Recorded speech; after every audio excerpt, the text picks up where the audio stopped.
C'est clean. Bienvenue dans Roule avec Driver, un dimanche de plus et jamais un dimanche de trop. J'espère que vous allez bien, moi je suis en pleine forme. Et comment vous dire, on va s'attaquer à un nouveau département. Je sais que les gens aiment bien quand on fait les départements, donc même pas de suspense. Hein. Vous savez très bien, si vous avez suivi un peu ma chronologie, la dernière fois c'était le 93, donc aujourd'hui...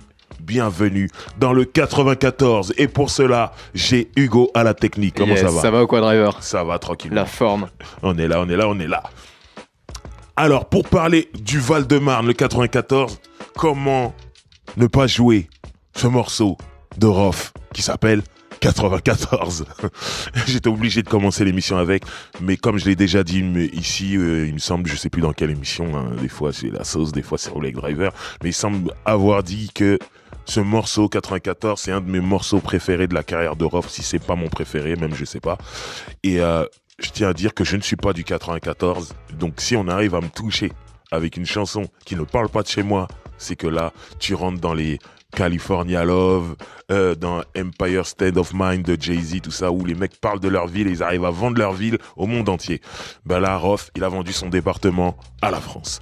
Et je fais partie des gens qui ont adoré ce morceau. Donc on va écouter ce morceau pour commencer et on revient tout de suite après pour parler de ce département très important pour le rap français qui est le 94 Val-de-Marne. Maintenant j'aimerais qu'on remonte loin et vous verrez que le 94 fait vraiment partie des pionniers en ce qui concerne le rap français parce que j'ai parlé plusieurs fois d'une émission ici dans cette émission, une émission mythique qui était sur Radio Nova qui s'appelle le Dynasty, où il y avait beaucoup de rappeurs parisiens, parce que c'était à Paris que ça se passait, qui venaient freestyler. Là, je parle de la fin des années 80, 88, 89 et début des années 90. Et cette émission, elle était animée par un DJ qui s'appelle Dynasty et un MC qui improvisait toute la nuit. Et pour passer le micro un peu à tous les rappeurs qui étaient invités autour de la table. Et ce mec s'appelle Lionel D. Lionel D vient de Vitry-sur-Seine, 94. Eh oui, c'est un pionnier de chez pionnier et voilà. Moi, la première fois que j'entends parler de Vitry-sur-Seine dans ma vie, parce que moi j'habite à Sarcelles, banlieue nord, Vitry-sur-Seine, 94 c'est banlieue sud. Donc c'est vraiment l'opposé. Moi je suis tout jeune, je me balade pas dans toutes les banlieues, je me balade pas dans Paris, je reste dans mon coin. Et la première fois que j'entends parler de Vitry-sur-Seine, comment je sais qu'il y a une ville qui s'appelle Vitry-sur-Seine, c'est par rapport à ce mec Lionel D qui improvisait, qui disait qu'il venait de Vitry-sur-Seine. Donc du coup, je me dis, ah ok, tout le monde aimait Lionel D, parce que c'était le mec qui avait le talent d'improvisation et tout ça. Et à ce moment-là, je me dis, ah ok, il vient de Vitry-sur-Seine. Et il y a énormément de rappeurs qui venaient de Vitry-sur-Seine qui étaient invités dans cette émission-là. C'est là que je me suis dit, mais tous les rappeurs viennent de Vitry ou quoi?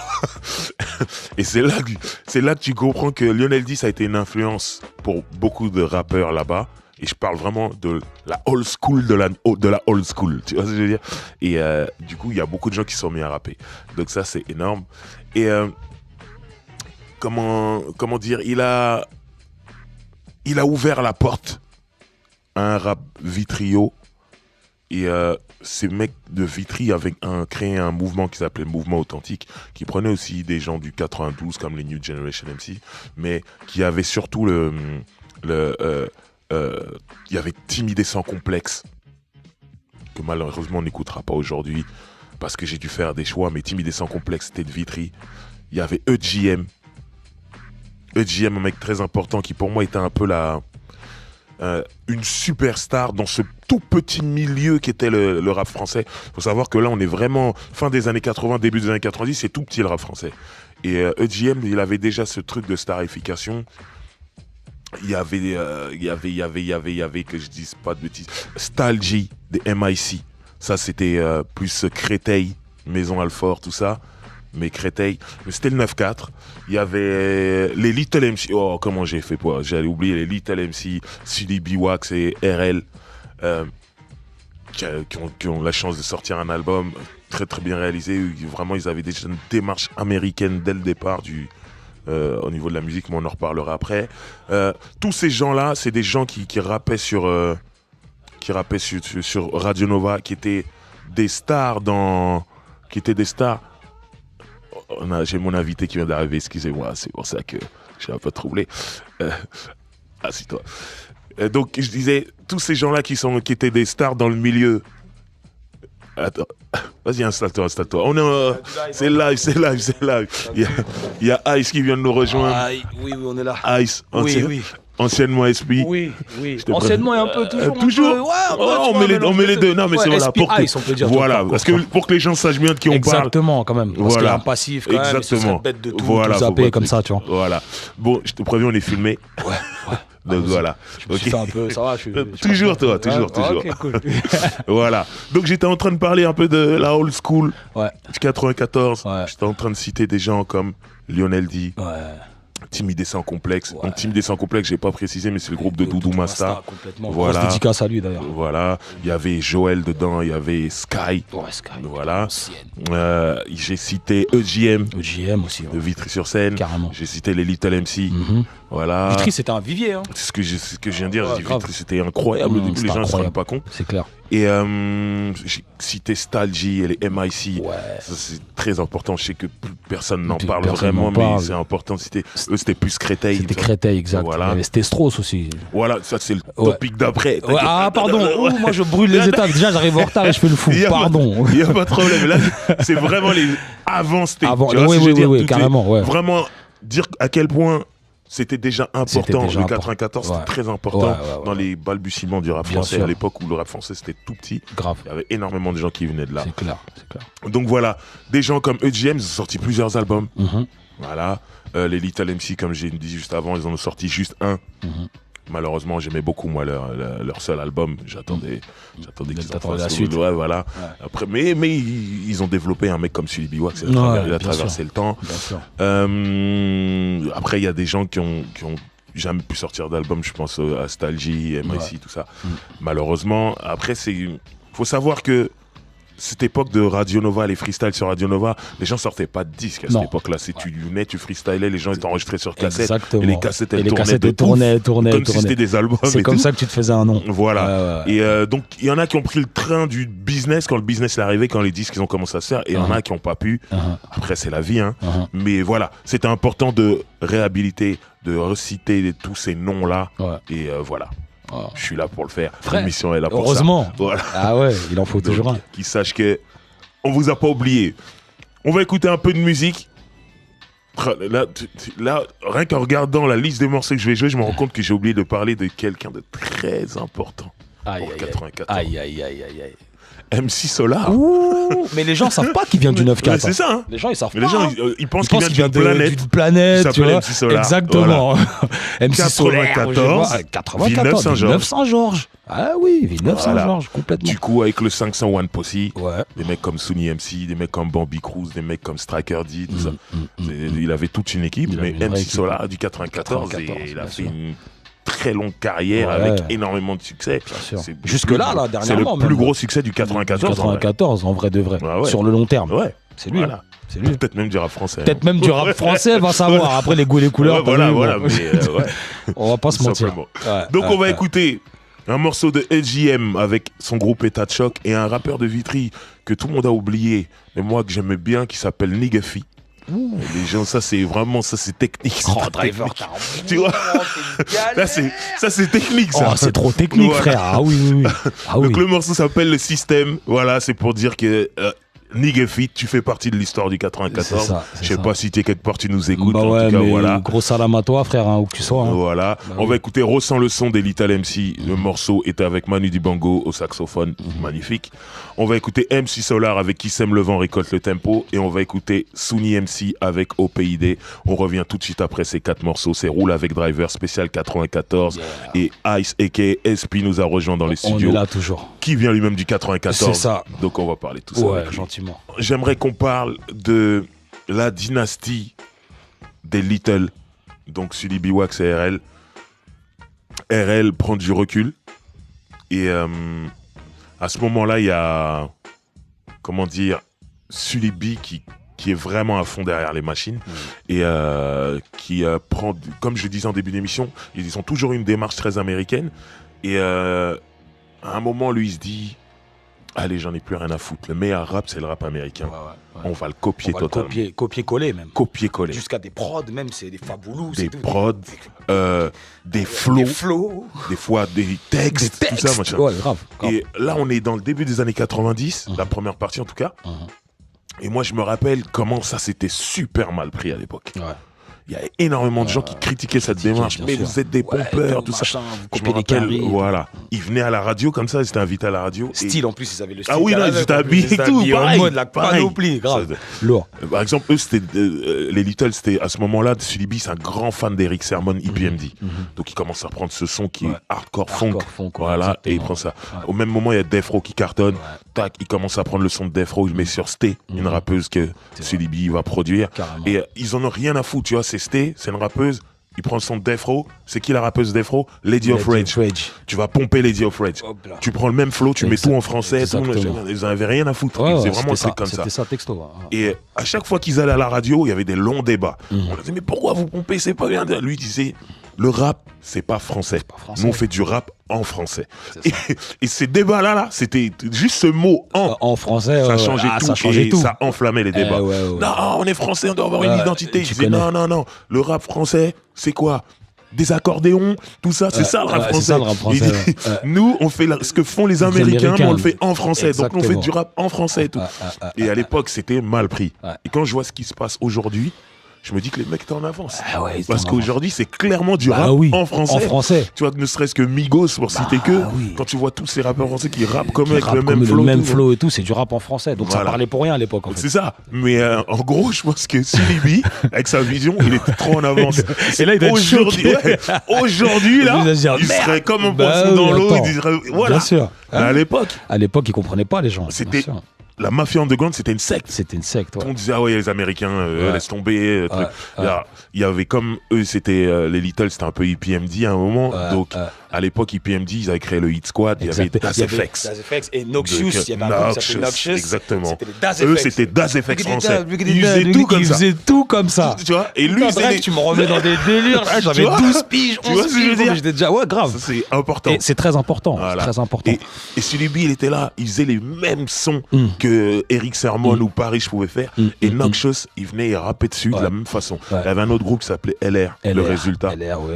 où il y avait David Bordet David dedans, Bordet. avec un autre qui s'appelle Natcha. Ouais. Et eux aussi, c'était très Das FX, mais jusqu'au Lox, tout ça, Jusqu'au ils avaient Lox, les mêmes bien Lox, sûr. pareil. Il avait un morceau Fuis le Los, non? Qu'on va jouer juste c'était- après. C'était Il Fuis le était Los, très David lourd. Bordet. Très, très Avec lourd, une ça. meuf au refrain là. C'était China. China. C'était China, Sur elle une était compile pas de connue. Cut Killer Show. Elle était pas Elle connue. était pas connue. Mais c'était China. C'était China déjà.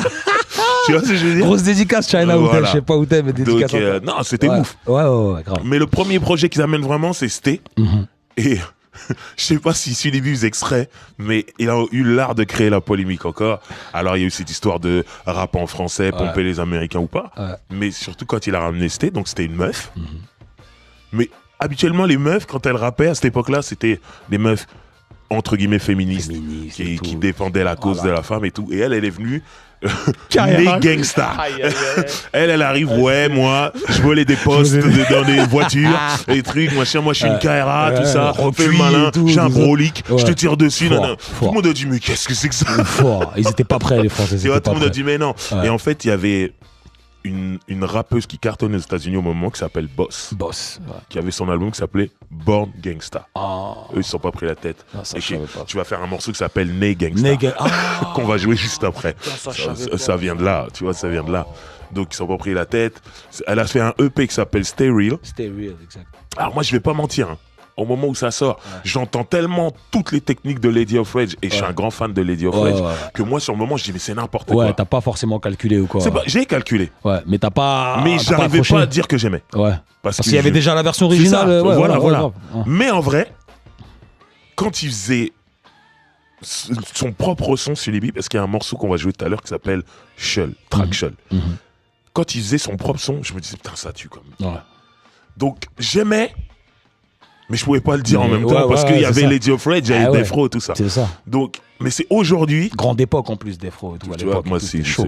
je suis un pousier de Ouais, Defro, ouais, tu ça, sais. tout le rap français le sait, t'inquiète pas. Donc, voilà. Donc moi, il y a déjà Lady of Rage, Ouais, j'ai du ouais. mal à me dire, mais c'est bien et tout. Ah, Mais en même temps, c'est carré et tout. Ouais. Donc c'est plus. Aujourd'hui, là, je me suis remis le truc, Ouais. tout son EP qui s'appelle Stay Real.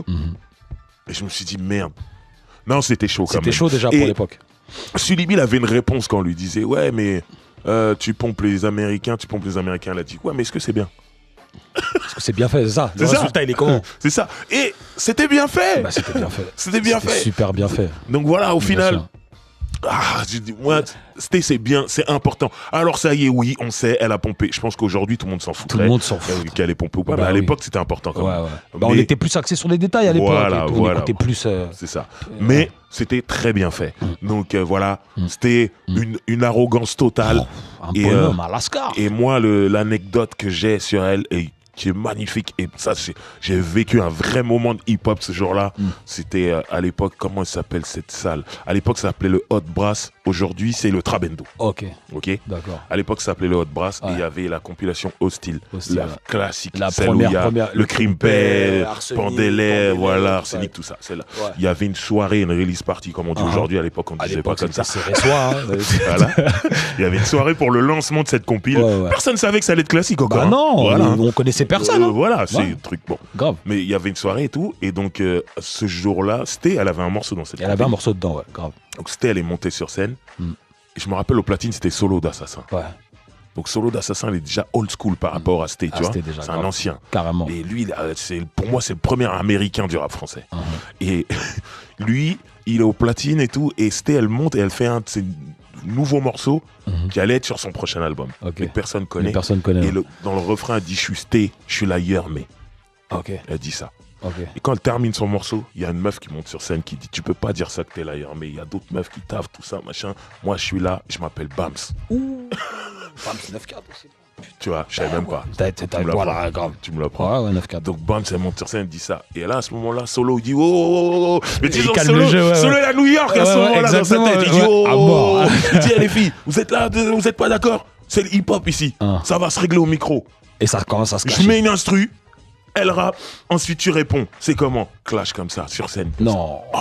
Non. Bon, c'était elle a gagné. Mais c'était elle a gagné objectivement ou pas? Objectivement ou pas? Je suis obligé de dire, je suis désolé, Bams. Je suis obligé de dire ce que c'est ce soir-là. Mais c'est bien que Bams se soit présenté. Déjà, ça a lancé le truc. Super chaud. Des meufs en plus. Ouais. Moi, j'étais là, j'avais des frissons. Bah oui, j'étais comme un ouf. Tu te dis, oh, c'est quoi le délire? C'est incroyable et tout. Bah oui, à mort. Et là, ce moment-là, il est magique. Et Presté, elle est partie, elle a gagné son truc, tout le monde a crié pour elle, tout ça. Bon, tu connais.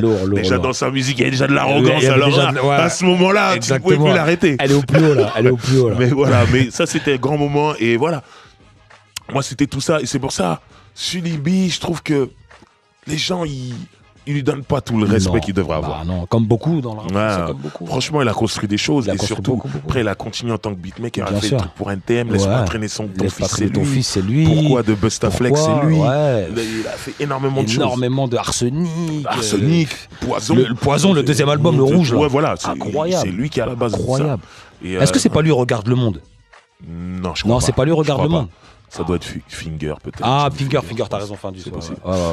Mais en tout cas, il a fait des grosses choses. Voilà. Et je trouve qu'on lui donne pas assez de respect. Donc, on est là pour lui donner. Sully B Wax, des Little, très important. Donc, comme je disais, Mafia Underground, il a fait Noxious. Il y a un EP qui s'appelle Ego Trip, où il y a la moitié du EP, c'est Noxious, et l'autre moitié, c'est David Bordet. David Bordet qui est devenu un grand beatmaker aujourd'hui. Il a fait plein de trucs pour Rof, par exemple. C'est vrai? Ouais. Je sais qu'il vit en Suisse aujourd'hui. D'accord. Mais il est là, il distribue. Encore. Il est chaud. C'était quelle époque de Rof qu'il a fait, lui? C'était pas le Code de l'horreur? Vers le Code de l'horreur, non? Je pense, ouais. Vers les sévères, tout ça. La grande classe, cette époque-là, ouais. D'accord, juste pour situer. Ok, bah lourd encore s'il est dans le game. Non, il est toujours là. Il est vraiment que beatmaker. Mais voilà. La Mafia Underground, alors il y a d'autres noms de la Mafia que j'ai pas cités. Il y a Boutrive, un mec de Vitry. J'ai cité le LR, j'ai cité Noxious, j'ai cité Sté. Si jamais ça me revient, si jamais j'ai oublié quelqu'un, pardonnez-moi. Comme je dis à chaque émission qu'on fait sur les départements, il y a des gens qu'on va oublier, des gens qu'on ne jouera pas, malheureusement, voilà. Et il faut faire des choix et des fois même tout simplement j'oublie. Bah oui, et puis par la pensée, ils sont là par la pensée. Voilà. Mais on essaie de citer un maximum de noms. C'est ça. Pour que il y a moins de personnes qui se sentent lésées. Roule avec Driver, spécial 94, le Val-de-Marne. On a écouté Sté avec Les Gangsta. On a écouté David Bordet avec Fuilolos. On a écouté Sté avec Sully B et David Bordet qui s'appelait DB le Diable à l'époque. DB. Le morceau s'appelle Chull. Ils étaient déjà brossons. Ouais. Non, mais en fait, tu vois, même DB le Diable, c'était. En fait, il y avait un gimmick Das FX tout le temps. Il faisait DB le Diable. Ok, d'accord. Tout ça. Et lui, il a entendu DB le Diable, DB, DB, David Bordet. Oh putain, le Diable. Tu vois ce que je veux dire? Ah, les mecs étaient loin. C'est vrai qu'à l'époque, ils étaient loin dans les concepts. C'était loin, frère. C'est très loin. Grave, c'est vrai. Donc, Putain, on a oublié de parler de John Galli, qui était de Mad Fungus, qui a Grosse été dédicace, Léo mon Levos. gars. Léo Levos. Voilà. Ah là, lourd. Donc voilà, C'est ça. grande dédicace à toi. C'est ça. Un membre important de la mafia Très underground important. qui a continué un moment avec Funky Maestro, qui a bossé avec Rof après, qui a continué ses trucs et qui est toujours dans le son. Qui est toujours dans le son. Qui bosse sur des trucs. Carrément. Donc voilà. Maintenant, j'aimerais qu'on parle de Ideal J. Très important. Entrons dans le vif. Voilà. C'est ça. Groupe de Kerry James, Teddy Corona, Selim du 9-4 à l'époque. Et bien sûr le regretté DJ Mehdi, repose en paix. Repose en paix, frère. Donc voilà. Ideal J, moi là, étant de banlieue nord, la première fois que j'entends parler d'Ideal J en fait, c'est dans l'émission d'Olivier Cachin qui était sur M6 à l'époque. Ouais. Alors c'est fou pour ce que je dis là, mais sur M6, dans le début des années 90, il y avait une émission sur le rap qui s'appelait Rapline. À la télé. T'as vu ça? Alors que le rap, il n'y avait pas vraiment de chiffres. Hein. Non. À part Solar, NTM, IAM, le reste, ça vendait pas spécialement. Assassin peut-être, non? Ouais, encore même, c'était underground. Ouais, c'était underground plus même. Voilà. Ouais. Mais il y avait une émission à la télé, pas sur le câble. Non, à la télé. Sur M6. Mais bien sûr. Voilà. Tu vois, comme quoi? C'est fou. Et eux, ils passaient les rares clips français qui étaient financés par des majors, mais il y en avait très peu finalement. Il n'y en avait pas beaucoup. Ils passaient beaucoup d'autres clips de rap américain. Beaucoup. Et du coup, pour avoir du contenu rap français, ils finançaient des fois des clips. D'accord. Pour des artistes qu'ils trouvaient bien. Ils disaient, par exemple, le clip Traître de Ministère Amer, c'est M6 qui l'a financé pour Rapline, tu vois. Donc, ils ont fait ça. Ils le finançaient exclusivement pour qu'il passe dans l'émission. Dans l'émission, c'est tout. Par exemple, Bouge de là d'MC Solar, la première version, avant qu'il soit signé en major, il y a une version, un clip, je pense qu'il est trouvable sur YouTube. Très ghetto. Très ghetto, qui n'a rien à voir en tout cas avec le clip major en tout cas. C'était pour Rapline, financé par M6 pour Rapline, donc il y a eu plein de clips comme ça. C'est déjà quand même des petits trucs pour Non mais c'est fou. Et il y a eu un clip d'MC Solar justement, qui s'appelle Quartier Nord. Quartier Nord, exact. Qui est pas la même version musicalement que de l'album. Celle qui est sur l'album, c'est un remix en vrai.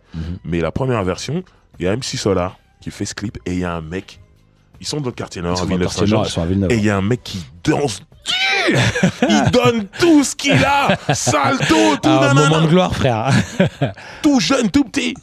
C'était Kerry. Kerry déjà. Je vais re-regarder le peu clip parce que tu me dis ça maintenant. Je vais rentrer, je vais le regarder. Kerry. Après, Kerry déjà. Moi, je sais même pas si je le sais parce que je sais qu'ils font un clip. Du coup, Solar, il gère beaucoup Ideal J à ce moment-là.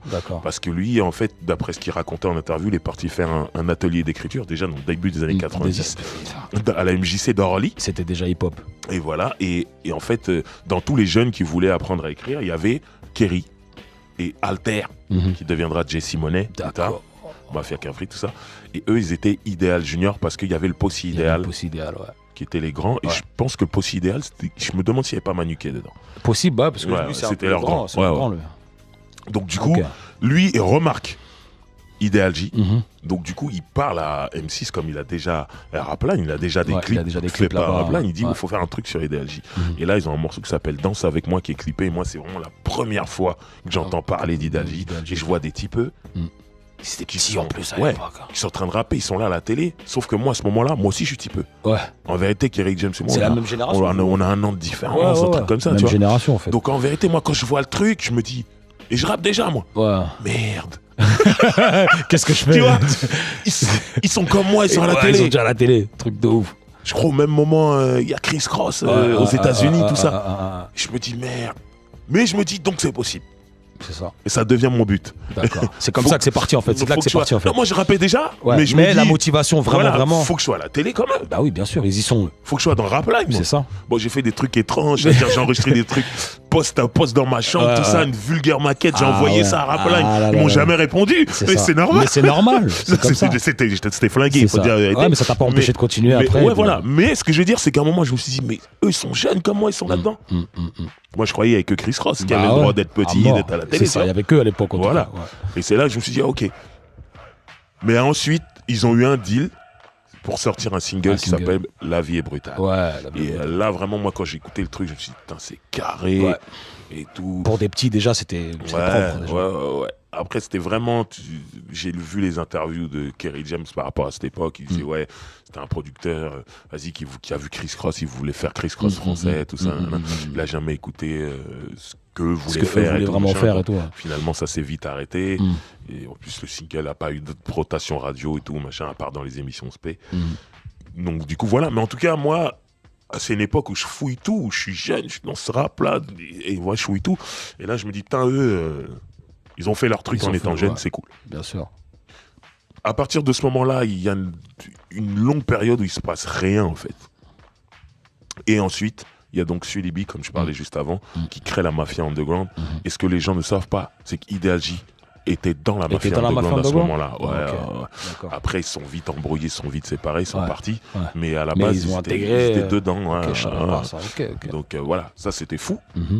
Et à partir du moment où ils quittent la mafia underground, c'est là qu'ils décident de se prendre en main, les mecs. Et c'est là qu'entre à l'Ariana, ce fameux label. Dedans, il y avait un oncle à Mehdi, je crois, qui avait créé le label, donc c'était familial et tout. Et Ideal J commence à faire des concerts. Déjà, Kerry, il a grandi. Ouais, il a grandi, Alter, qui devient Jesse Monet, il lâche un peu le rap, il est plus dans la rue, tout ça. Il était plus, et Teddy Corona et Selim, c'est des danseurs à cette époque-là. Parce qu'on est une époque où t'as un rappeur, tu dois avoir des danseurs. Des danseurs avec toi. Un DJ, et tout ça, tu vois ce que je veux dire. Toute la config. Donc on est à cette époque-là, et ils font énormément de concerts, et à chaque fois, ils brûlent tout. Et Kerry, je dis Kerry, même si c'est sous le nom d'Ideal J, c'est la coqueluche du rap français. Ça veut dire tu peux voir Ideal J en première partie d'un concert de Ministère Amer. Carrément. La semaine d'après, en première partie de Ragasonic. C'est ça. Il avait quel âge, Kerry? Là, c'était quoi? 15 15, 16, comme ça. Ouais, vraiment. Il faisait toutes les premières parties de ouf. NTM, au Zénith. Tu te demandes, tu passer par où les mecs pour faire ça? Mais parce que dès qu'il montait sur scène, il brûlait tout. Kerry, il avait un charisme déjà. Charisme de ouf. Et c'est pour ça, moi, quand il y a des gens qui vont voir Kerry James aujourd'hui en concert, ils me disent c'était lourd. Ouais, mais vous savez parce pas. que vous savez pas. Ça a toujours été. Le mec, il avait 12 ans, c'était déjà lourd. C'est ça, c'était lourd déjà. Ah oui, le mec, c'était une bête de scène dès le départ. Il était fait pour ça, lui. Et puis, c'est un mec qui faisait du rap et qui faisait aussi du reggae dancehall. Super bien, tout ça. Donc, du coup, il se retrouve sur le fameux morceau Raga Jam d'MC Solar sur le premier album où il dit qu'il veut pas aller au service militaire. Je ne veux pas aller au service militaire. Alors qu'il a 15 ans. Alors qu'il a 15 piges, il me parle déjà de service. Il disait déjà des trucs de bonhomme. Déjà des trucs de bonhomme déjà à l'époque. Donc, non, Kerry, très très chaud, très très fort. Et tout doucement, voilà, ça devient vraiment. Là, les danseurs ne sont plus à la mode. Donc, Teddy devient le backer. Teddy devient le backer. Ça devient rap, ça devient Kaira en plus. Voilà, en plus, tu vois. Kaira, c'était très Kaira. Ça devient Kaira, tu peux pas venir avec des danseurs. Avec des trucs de coupole, tout ça et tout, on va mal le prendre. Les gens vont pas comprendre le délire. Donc voilà, donc du coup. C'est ça, en gros, c'est DJ Mehdi au platine, Teddy Corona au back, Kerry James au micro, Selim, il est dans la rue, il est parti, tout ça, machin. Ok. À ce moment-là, il commence à créer des trucs. Kerry, c'est un mec, il veut pas monter au créneau tout seul. À chaque fois, il va ramener ses potes. Qui sont là, qui sont très turbulents. Très turbulents. Mais il veut qu'ils soient là. En plus, c'est l'esprit de cité, de partage à l'époque, tout ça. Et en plus, lui vient d'Orly, mais il est même pas dans un délire. Ouais, mon quartier, Orly, Choisy, Vitry. Ils ont fait une alliance là, plein de gens comme ça. Et ça fait qu'il y a énormément de monde. Déjà, on sait qu'une cité, ça peut être très nombreux, tu vois. Mais quand tu pars dans un délire de ramener 3 villes, incroyable. À chaque fois qu'ils se déplaçaient, il y avait du monde et il y avait de la turbulence. Mais t'as dû vivre ça, toi. Ouais, mais moi, t'étais là, toi, déjà. En plus, moi, j'étais proche de DJ Mehdi, qui repose en paix. Je travaillais beaucoup avec lui et tout. Donc, du coup, j'ai vécu une période où j'étais avec eux, où je marchais avec Kerry, je le voyais souvent, Manuquet, tout ça. Rof, moi j'ai rencontré Rof via Kerry et Mehdi, tu vois. Et voilà, et Intouchable et tout. Il y avait vraiment, voilà. Et à l'époque ils appellent ça l'Union. Après, il change de nom. Il devient le 113 clan. 113 clan. C'est important, le clan. C'est important, le clan. Parce qu'il y a des gens qui faisaient l'amalgame 113 clan. Ouais, non, 113 clan. Et Et quand je leur demandais, mais pourquoi 113, ils m'expliquaient une histoire de Camille Groot, gros c'était le hall 13, numéro, machin, voilà, les trucs, voilà l'adresse où ils étaient tous là, ils prenaient. matrixés, les mecs. Des fois, ils allaient à Choisy ou 2000 Zoo. 2000 Zoo. Voilà. Bref, tu sais, comme moi, je suis de banlieue nord, moi, j'apprends des trucs sur le 94, la banlieue sud et leur axe. Fort. Orly, Choisy, Vitry. Fort. Et surtout, pour moi, le tournant, en fait, où Ideal J, ça devient KRA, il y a la bande originale du film Rail, qui est un film qui est tourné vers chez moi, c'est à Garges-les-Gonesse, c'était à Garges. Okay. Ah oui, exact, voilà. Carrément. Et donc, nous, ce film, il est important, tu vois, il y a le premier single des Nègres Marrons, qui est le single officiel de la bande originale, qui s'appelle La Monnaie. Ouais. Donc, pour nous, c'est important et tout. Et je me rappelle, je vais à l'avant-première au Grand Rex. Et à la fin de la diffusion du film, il y avait des lives. Et ça, c'est une bande originale, il n'y avait pas que du rap, il y avait du rock, il y avait de la pop et tout. Il y avait donc Nègres Marrons avec leur morceau dancehall et tout.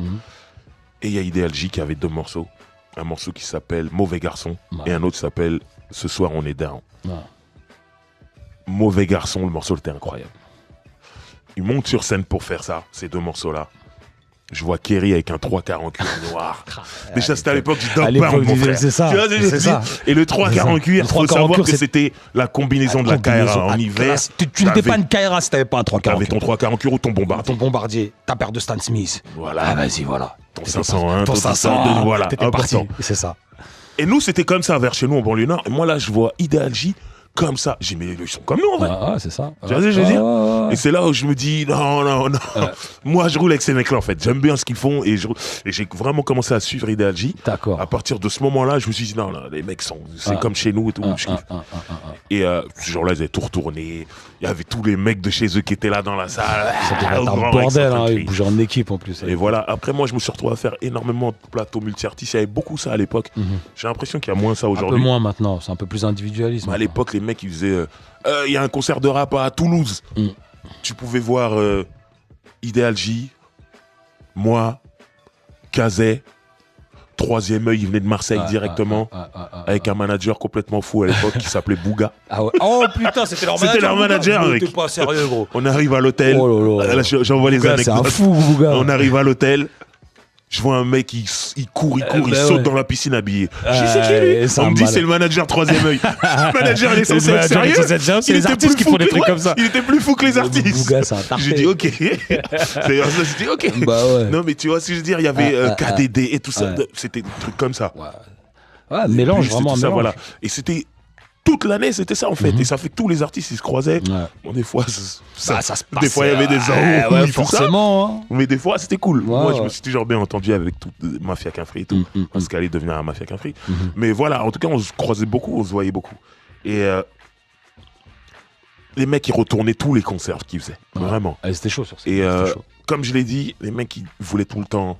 Kerry voulait tout le temps fédérer et amener tout le monde au rap autour de lui. Comme ils disent, il y a un morceau de 113 qui est magnifique quand ils disent ça, parce que moi je sais du coup d'où ça vient, c'est quand ils disent pour produire on a la 113 production, on fait croquer les petits du quartier même s'ils connaissent rien dans le son. Cette phase-là. C'était un peu ça, c'était on s'en fout, on ramène tout le monde. Venez, il faut que tout le monde rappe, tu vois. Grave. Et le truc qui est dingue, c'est que de cette union, en fait, il y a des mecs qui vont devenir des grands noms, du rap français. On va parler tout à l'heure de 113, on va parler de Rof, bien sûr. Mais voilà. En tout cas, moi, quand je regarde leur entourage, moi, un jour, je me retrouve à Ticaret. C'est un magasin, le premier magasin hip-hop, j'en ai déjà parlé ici, où ils vendaient des fringues importés directement des États-Unis. Ils vendaient aussi des vinyles, des disques, à Châtelet, machin. C'était à Stalingrad. Et ensuite, ils ont déménagé à Châtelet. Mais à la base, moi, quand j'y allais, c'était Stalingrad. Et ce qui était dingue, c'était tenu par Dan. Donc, on l'appelait Dan de Ticaret pour le magasin. Et il y avait Moda, ancien ministère amer, qui a quitté le groupe et qui a monté un duo avec Dan. Et ils ont fait Moda et Dan. Et ils avaient un studio dans le sous-sol du magasin. Donc, moi, j'allais souvent enregistrer là-bas. D'accord. Je travaillais avec Moda à l'époque. Et Kerry, je sais pas si ça existe toujours ça, mais je pense que ça existe encore. À l'école, des fois, suivant la branche que tu avais prise, on te demandait de trouver un stage. Quelque part, voilà, dans un magasin. Stage d'entreprise et tout. Voilà. Lui, il s'est pas pris la tête. J'ai dit, moi, je suis dans le rap, je vais à la Ticaret direct, je fais mon stage là-bas. Et voilà. À domicile. Donc, ils l'ont pris et tout. Et voilà, moi, du coup, je le croise là-bas. Moi, je travaillais déjà avec Mehdi. Il me faisait des instrus. Je croise Kerry là-bas. On est amené à faire un morceau. Je tiens à dire, parce que il y a très peu de gens qui savent ça, mais qu'à la base, je fais un morceau, moi, avec Ideal J, c'est-à-dire Kerry et Mehdi. Faut savoir que Mehdi rappait. Ah, Mehdi rappait. Il rappait très bien. Putain, je savais même Mais pas. lui, il n'était pas sûr de son rap. Il disait non, je suis pas fort. Ouais. Kerry, il est fort, Kerry, pas moi. Tout. ouais. Il m'avait fait un super couplet. Putain. Et après, 2 semaines après, il me dit non, enlève-le. Ah ouais, hein. Vas-y, je te ramène ce Manuquet. point-là, hein. Ouais, il m'a ramené Manuquet à la Putain. place. Manuquet qui m'a fait un D'accord. super couplet aussi. D'accord. Mais il a retiré son couplet alors Putain. que son couplet était super Mais chaud. tu dois être le seul rappeur français aujourd'hui à avoir potentiellement un truc avec DJ Mehdi en tant que rappeur. C'est possible. Franchement, en gros, je vois Ah, pas. c'est possible. Ok. C'est possible. Ok. Donc, Ok. grosse exclu. Grosse exclu, Jalousie, t'as vu, voilà. Il jette ça en secret, tu vois, Voilà. et il continue son bail après. Voilà. Super. Mais du coup, un jour, j'étais comme moi, j'étais souvent au studio. Moi, je monte, je suis dans la boutique et tout.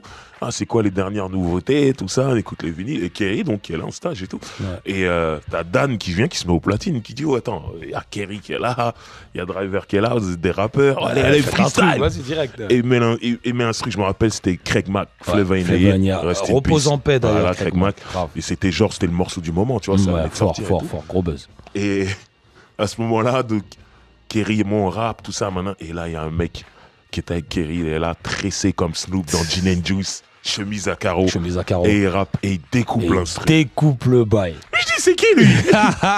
Et Kerry dit, lui, c'est mon pote. Ouais. Rof, Voilà. tout ça, même Vitry, tout ça, nanana. Voilà. C'est là, moi, je me dis, t'es encore Ouais. Vitry. Ouais, encore Parce eux. que tu vois, il y a toute cette Il y a- génération des EGM, des Little. Moi, j'ai déjà tout ça en tête. Ouais, et il y a encore des mecs qui arrivent. Et là, encore. je dis, il y a des nouveaux mecs et tout ça, le mec, il est Grave. chaud, Et tout en ça. plus, ils nanana. sont chauds. Tu vois ce que je veux dire? Ouais, ouais. Et là, je découvre Rof, je dis, Putain, Rof, c'est un découpeur en plus. Ah, dingue, tu vois. putain, ah, putain. Mais bon, on parlera de Rof Ouais, ouais, juste après. carrément, carrément. Et voilà. Mais en tout cas, Kerry, Mehdi, les mecs, en plus d'être forts, de brûler toutes les scènes, tout ça, il invite un peu tous les mecs autour de lui à rapper.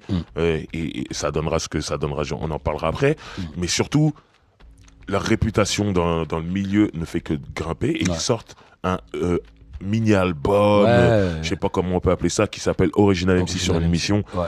Moi, personnellement, j'ai pris une claque de malade quand j'ai entendu ça. Il y a le morceau Le Ghetto Français qui est dedans. Voilà, moi, il y a un morceau qui s'appelle Comme personne ne l'a jamais fait, que j'ai adoré. Il y a Je dois faire du cash, Cash Flow, là. Il y a Des gros morceaux. Voilà, vraiment, il y avait pour moi, des classiques de Ideal J dedans. Et en fait, leur cote, elle fait que monter. Et du coup, eux, ils sortent ça sur le label Alariana. Et ensuite, il y a le label de J.R. Ewing qui produisait la Clica, Arsenal Records, Records, voilà, qui décide de s'associer avec Alariana. Ils disent, venez, le prochain Ideal J, ça sera l'album, et on le fait ensemble. Et du coup, ils ont un deal chez Barclay, Universal. C'était à l'époque où Roca avait aussi son deal par rapport à Arsenal et tout. Donc, ils étaient bien avec Barclay. Et là, ils sortent l'album Combat continue. Combat continue. Tout simplement. Avec le drapeau. Le drapeau. La main qui tient le noire drapeau. qui tient le drapeau. Voilà. Une main noire en plus Ouais, qui tient le drapeau. tu Mais vois. c'était ça pour la polémique en plus. C'est clair. Grave. Et il y a le fameux morceau hardcore où les mecs ont réussi Je sais même pas. un buzz parisien. Ils ont fait une première version du clip où il y avait que des images chocs. Des images chocs. Ils ont fait ce sur une cassette vidéo VHS. Je me rappelle de ça. Et il a distribué en haut de l'escalator à Châtelet. Ouais. Qui Ça, donnait sur le c'était- footlocker. Tu vois, je veux dire, très Ouais, important ouais, l'emplacement. mort, tout ça, c'est Châtelet, important. samedi. Samedi. Bondé de monde. Aïe, aïe, aïe. Quand t'es dans le hip-hop, Ah, t'es obligé t'es d'aller à Châtelet le obligé samedi. d'aller Parce que là-bas. tous les magasins de Ben disques ouais. sont là-bas. Moi, les j'étais petit, fringues. je suivais mes grands. Le- J'étais déjà là. Tu vois ce que je veux Ben dire? oui, Et j'étais eux, ils là, sont déjà. là, ils donnent des cassettes vidéo hardcore. Le nouveau clip de Ideal J, C'est ça. Clip Shock, tout ça. Et C'est ça. t'avais la cassette, tu rentrais chez toi et là, t'entendais le morceau. T'entends le morceau, C'était la tu guerre. deviens fou. Tu voyais les images, c'était la guerre. Après, pour passer à la télé, ils ont dû faire un autre clip parce que C'était un celui-là, peu, c'était. Voilà. Grave. Mais voilà, en tout cas, là, la légende naît. C'était abusé. Abusé. Partout où Kerry faisait ce Ouais, morceau. Kerry devient vraiment quelqu'un, je crois. Hein. Kerry Ouais. commence vraiment Quand à il y a devenir quelqu'un. hardcore, Ouais. là, c'est un autre niveau. Ouais, c'est un autre niveau. Là. Voilà, ils font. Ils avaient fait le freestyle sur Sky avec Method Man, tu te rappelles? Ouais, avec Method. Sky jouait la Sky version avec jouait la... Method Tu te Man. rappelles? Putain, C'est Sky fou, jouait ça. la... Gros. Sky jouait hardcore avec Method Man en feat dessus. Tu me rappelles? Et là, aujourd'hui, on parle de... Bref, Ouais. vas-y, viens, on continue. Non, c'était C'est ouf, un- tu vois, c'est- tu me rappelles, j'avais Mais oublié oui, ça. C'est une dinguerie. Ah, C'est il était avec dingue. Street Life, Method, je Ouais, me rappelle. ouais. Dans le même truc. Donc ça veut dire, Method lui-même, il entend l'instru. Il dit, Ouais, mais il qu'est-ce pète que un- c'est que il ça? devient tout. fou. Et cet instru-là, peu de gens le savent, mais c'était pas Mehdi. C'était Delta d'expression directe. Ok. Avec un gars à lui, j'ai oublié son nom. Putain. Mais c'est fou. Ah, pour moi, ça a toujours été Mehdi. Tout le monde pense que c'est Mehdi, mais Ah c'est ouais. pas Mehdi. C'est Ok. Delta Je d'expression savais même pas directe. qu'il faisait des sons, Tu vois? carrément. Donc Ok. voilà. En tout cas, voilà, il y a tout ce succès-là. Et après, Kerry James part en solo. Il y a des drames au niveau de la mafia qui a un free et tout ça. j'ai pas spécialement envie de parler de ces drames-là parce que ça me voilà, touche. ouais, c'est clair. Mais en tout cas, Kerry part en solo, et puis il y a aussi la mort de Mehdi beaucoup plus tard. Et, qui bouscule quand même pas mal, j'ai l'impression que ça a quand même pas mal bousculé un petit peu tout ce qui se passait autour de la mafia Quinfri, un peu la mort de Mehdi. Ouais, mais Mehdi, il était important. C'était vraiment un membre important. C'est là où au début, c'est lui qui faisait tous les sons pour tous les mecs, tu vois. Carrément. 113, c'était lui. J'avais vu un DVD sur la mafia Quinfri, c'était Si tu roules avec la mafia Quinfri, je crois. Et je crois Ousni, Rof, il expliquait ils prenaient le train, il habitait à Clamart, ou je sais pas où. Gennevilliers ou je sais pas où. C'est pas à côté de Vitry. Pas à côté de Vitry, quand tu connais un petit peu la carte. Et ils allaient là-bas pour rapper, tout ça et tout. Donc c'était vraiment, c'est fou. Ouais, grave. Donc voilà, Kerry James, vous connaissez sa carrière, vous savez tout ce qu'il a fait en solo, tout ça, mais c'était important de vous repréciser d'où il venait. Il vient d'Ideal J. Et Ideal J, c'est important dans le rap français. C'est ça. Et il y a beaucoup de gens qui ont été importants, mais qui n'ont pas pu laisser de traces. Ouais. Et eux, avec le combat continu, ils ont laissé une vraie trace. Le morceau hardcore est légendaire. Hardcore, l'amour. Voilà, ouais. Moi, c'était pour une poignée de dollars. Pour une poignée de dollars. Complètement fou, ce morceau. Laisse tomber. Roule avec Driver, spécial 94. Et on est reparti dans des souvenirs. C'était incroyable. Ice, a.k.a. SP, est avec moi. Toujours là. Voilà. Toujours là. On a écouté 2 morceaux d'Ideal J, on a écouté Hardcore et on a écouté RAS1, réformé au service avec le général Manuquet. Incroyable. Comme l'appelle notre ami Kerry James d'ailleurs. Big up Manuquet. Big up Manu. Big up Lil Jason. Ouais. Big up Mista Flow. Fort. C'était différents types le nom du groupe. Ouais. Mehdi qui faisait toutes les prods. Ouais. Et c'était ouf, c'est 94 aussi. Exactement. Donc il faut les citer. Il faut. Voilà, de toute façon, là on va parler du 113 et de la mafia Quinfri en général. Donc 113, Rimka, AP, Mokobe. Voilà. Ouais. Moi, je rencontre ces mecs-là, ils s'appellent pas encore 113. Il n'y a pas Mokobe Il n'y a dedans. pas Mokobe dedans. Il y a Rimka et AP. Rimka et AP seulement. Et le groupe s'appelle NG. NG. Nouveau genre. Oh, putain. Rimka s'appelle Kid Bad. L'enfant mauvais. Attends, je peux snapper là. Je suis à 2 doigts de dégainer mon phone, photo et snapper. Il me sort des dingueries. Tu vois. Vas-y. AP pour Al Pacino. Al Pacino. Les gens savent pas, mais Al Pacino. Tu vois ce que je veux dire? Grave. Ouais, Al Pacino, Scarface, Ouais, c'était Scarface, important et c'était dans le ghetto important. français. Bah C'était oui, important. c'était un classique, Voilà. le film que tu regardais tous les matins avant de sortir. Voilà. Et moi, je me rappelle, AP, des survêtements Lacoste blanc, tout neuf. Il était toujours frais. Toujours frais, AP. Dès qu'il est arrivé, tu disais, AP, il était dans la Yoann, maison. Tu vois ce que je veux dire? Yoann, Voilà. Toujours. Rimka, c'était le... C'était le rapsous du tiers, ça. Ouais, mais voilà, C'était c'est-à-dire, on en a tous un comme on en ça a dans nos tous un villes. comme ça. Dans nos quartiers, Dans nos on en a quartiers, tous un on comme a ça. tous un robeux comme Rimka. Ça fait que moi, Tonton. quand je rencontre ce mec-là, moi je l'aime bien direct. J'ai l'impression Direct. de le connaître. J'ai l'impression que c'est un mec de chez moi. Je en te vrai. jure, Tu vois ce que je veux direct. dire? Il a ce truc-là, Karim. Voilà. Direct. C'est vraiment ce truc de quartier. Moi, je me suis retrouvé pendant 1 an, on bossait dans le même studio. Mais c'était, c'est une époque du rap français où c'était pas très studieux. Genre Ouais. aujourd'hui, j'ai ma séance de Ouais, studio. J'y vais. carré et tout. Ouais. Tu y allais même quand c'était pas ta Bah séance. ouais, T'allais apparemment. voir ce qui se passait. C'est S'il y avait ça. pas moyen de faire un truc. Et tu pouvais même te gratter retrouver sur un feed saut mort, et ça tout se trouve. Ouais, voilà, ouais. alors que c'était pas prévu. Alors que c'était même pas prévu. Donc en vérité, il y avait ce studio vers Place Clichy qui s'appelait Puissance 6. Moi, je squattais. Et des Ok. fois, il y avait Mafia Quinfri qui était en séance là-bas, Rimka, tout ça. Ouais. Donc j'étais là, je squattais. Des fois, c'était nos séances à nous. Eux, ils arrivaient, ils squattaient. Ça squattait Mais et c'était tout. cool. Et on s'est retrouvés à partager des grecs en 4. Bon délire, hein. C'était ça les vrais délires. Manger des madeleines avec du coca. C'est ça, c'est ça. C'est des trucs. On a 17-18 ans, tu vois, à ce moment-là. Donc c'est ça, tu vis le truc, tu cherches ta carrière, tu cherches à faire monter ton buzz, Bien tout ça. sûr. Donc moi, c'est ce que j'appelle les tranchées. Ouais, c'est ça. Moi, j'ai rencontré ces mecs-là dans les Dans les tranchées. tranchées. C'est ça. Donc c'est important de dire qu'ils n'ont pas été parachutés, tout ça. Bah non, Ils t'étais ont- personne, ils étaient personne. Voilà. Vous êtes- c'est ça. Et voilà. Et moi, je me suis tout de suite bien entendu avec eux. Mokobe, moi je le voyais pas trop à cette époque-là. Mokobe, il travaillait dans un magasin. Crystal Voilà. Palace À Châtelet-Les Halles. Châtelet, cousin. Il était sortait des cuirs à célèbre. Virex. Il était Célèbre. célèbre, On Mokobe. passait par derrière, il nous sortait des cuirs à Virex. Tu vois ce que je veux Ah dire putain, Tout le c'était monde- incroyable. Tout le monde Ouais, connaissait Mokobe. Tout le monde connaissait. Lui qui travaille à Mokobe, Crystal Palace à Crystal Châtelet. Palace. Tu vois ce que je veux Ouais, dire c'est ça. Et c'est ce qui fait C'est que ça. Mokobe, Ouais. Connu partout. c'est un ambassadeur, Ouais. frère. Il connaît tout le monde. Il connaît tout le monde. Il était au centre, à Châtelet-Les Halles. Tu le sais mieux que moi, mais même moi je le sais, donc ça veut dire que Tu c'était vois vraiment un truc de ouf. Voilà. Ouais, grave. Tu sais, il y a beaucoup de gens qui Yeah, disent ouais. de Mokobe, je Ouais, le vois tout- partout. Mokobe connaît tout le monde, frère. le monde. Ça commence déjà au magasin. Déjà. Tu vois. Ouais. Donc, bref, plus tard, Mokobe les rejoindra, mais moi, le premier couplet de Rimka que j'entends, c'est sur justement Original MC sur une émission, le EP de Ideal J. Ouais. Et il avait un couplet que tout le monde lève les bras. Considérez ça comme un cache-bras.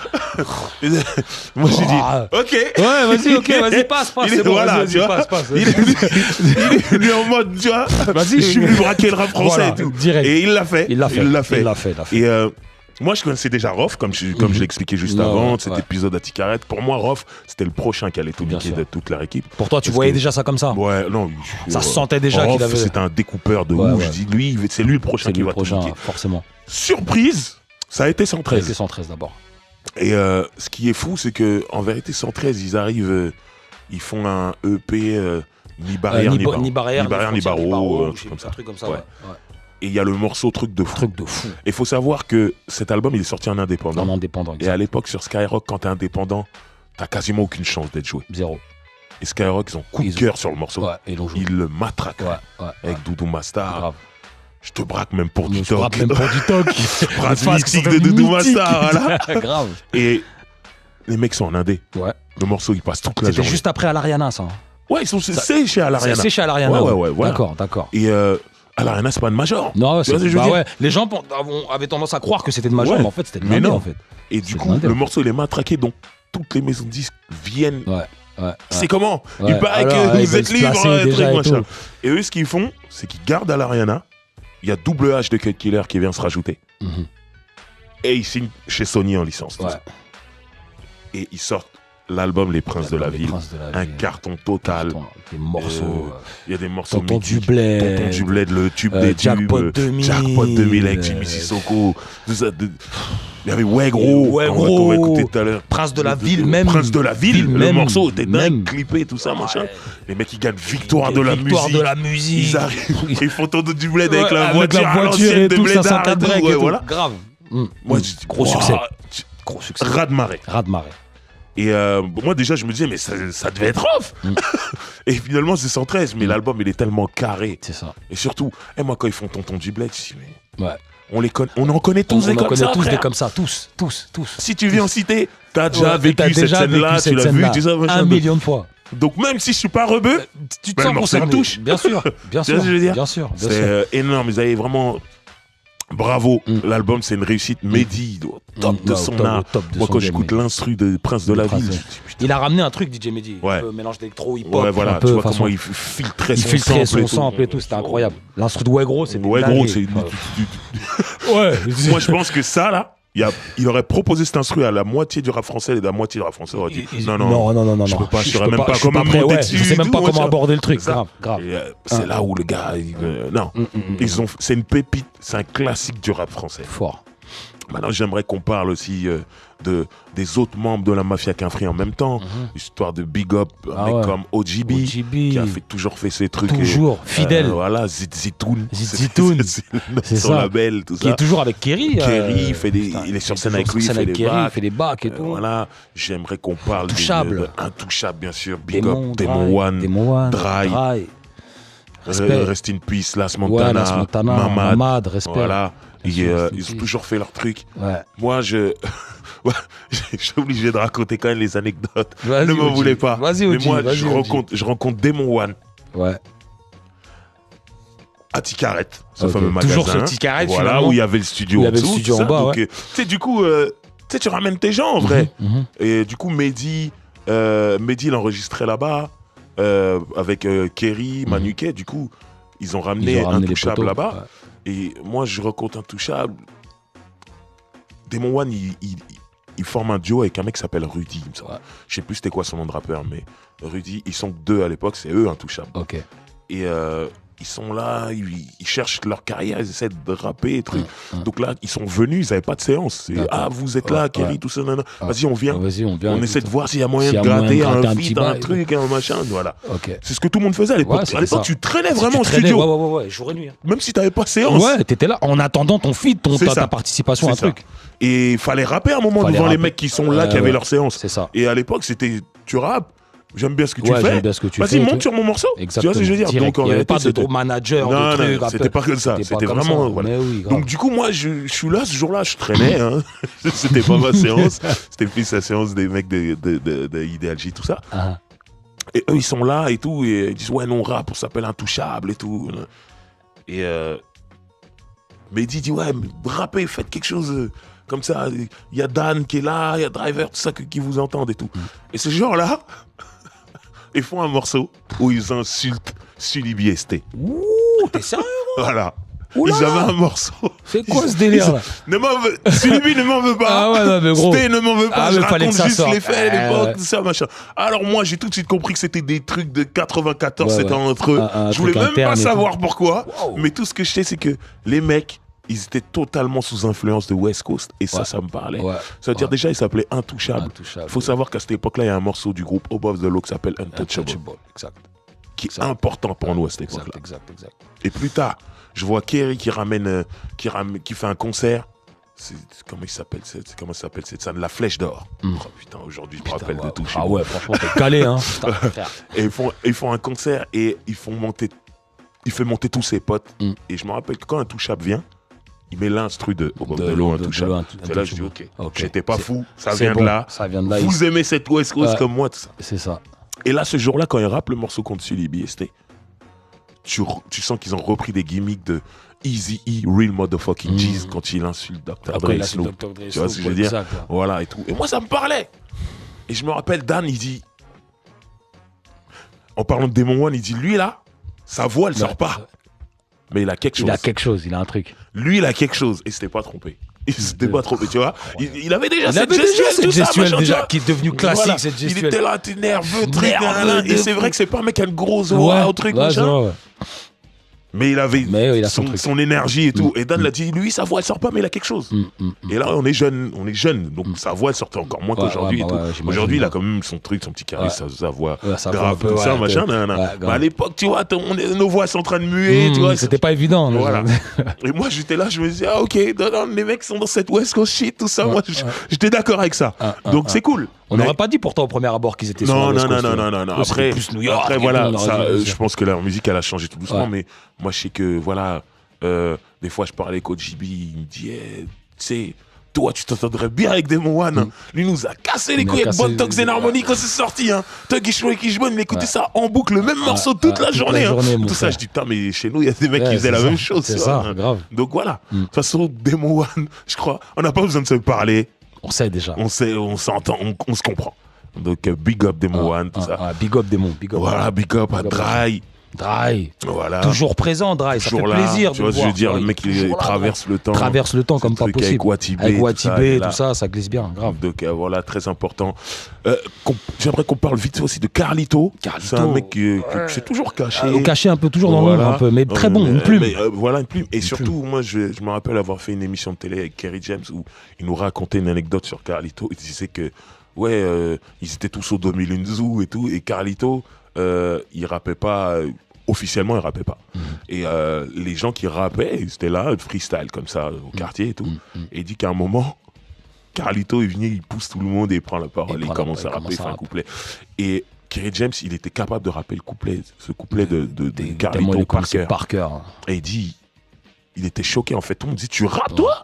Et surtout, il disait, premier couplet du mec, carré, mieux que tout le monde. Mieux que tout le monde, en fait, t'es fort. Et c'est là qu'il nous dit, les autres membres et tout. Il dit par exemple, quelqu'un comme Rof, qui est un grand rappeur. Il dit, c'est un mec qui a beaucoup travaillé, qui n'était pas au point directement. Il dit, Carlito, premier couplet, le mec, il était au point. Direct, le mec, il est au point. Chaud. Donc voilà. Chaud. Après, il a fait ses albums. Lui, il était vraiment étroitement avec DJ Mehdi. Il travaillait étroitement avec lui. Il a fait ses trucs, caché souvent son visage. Caché son visage et tout, grave. Mais voilà, c'est très grande plume. Grande plume, c'est quelqu'un que vous pouvez entendre sur l'album Mafia Quinfri, Cerise sur le ghetto. Ouais, exact. Je sais plus quel morceau, mais. Super couplet. Déjà, pour ceux, il me semble que c'est lui qui ouvre. C'est lui qui ouvre. Ouais, c'est lui qui ouvre le morceau. Pour ceux, c'est lui qui ouvre. Ouais, Rof, il fait le refrain, wesh, wesh, cousin, tout ça. Premier couplet, Carlito. Donc, non, lourd. Est-ce qu'il y a quelqu'un que j'ai oublié une spéciale, même s'il a arrêté le rap et tout, Yeezy l'escroc. Parce que c'est un mec que je croisais beaucoup, comme je dis, dans les tranchées. Il était là. Ouais, je le redis, différents types, Manuquet, Lil Jason, Mistaflo. Voilà, ouais. Selim du 9-4. Selim du 9-4, bien sûr, Selim du 9-4. Leur mythique morceau Rabzouz. Incroyable morceau. Comment oublier ça? Demo One. Qui dit ça vient d'Algérie, là où il y a les plus belles moustaches. Il a pas tort. L'Algérien, quand tu deviens daron, tu rigoles pas avec la moustache. Tu rigoles pas avec la moustache, c'est un classique. Ouais. Ah ouais. Donc il a dit, voilà, ce morceau OGB, Selim du 9-4 et Demo One, bien sûr. Ouais. Donc voilà, je pense que t'as oublié personne, hein, je crois. Je pense que j'ai cité toute la mafia Cafri. Je crois qu'il y a tout le monde là. Ouais, si jamais j'ai oublié ne m'en voulez pas. Ne m'en voulez pas. On a du pain sur la planche, on a du boulot. On va parler, même si on en a parlé un petit peu déjà, de Rof. Rof qu'on appelait à l'époque Rof, le Bad Foulek. Ouais. Le Bad Foulek. Le Bad Foulek, je savais pas. Foulek, je savais qu'il y avait une Bad Foulek. Voilà.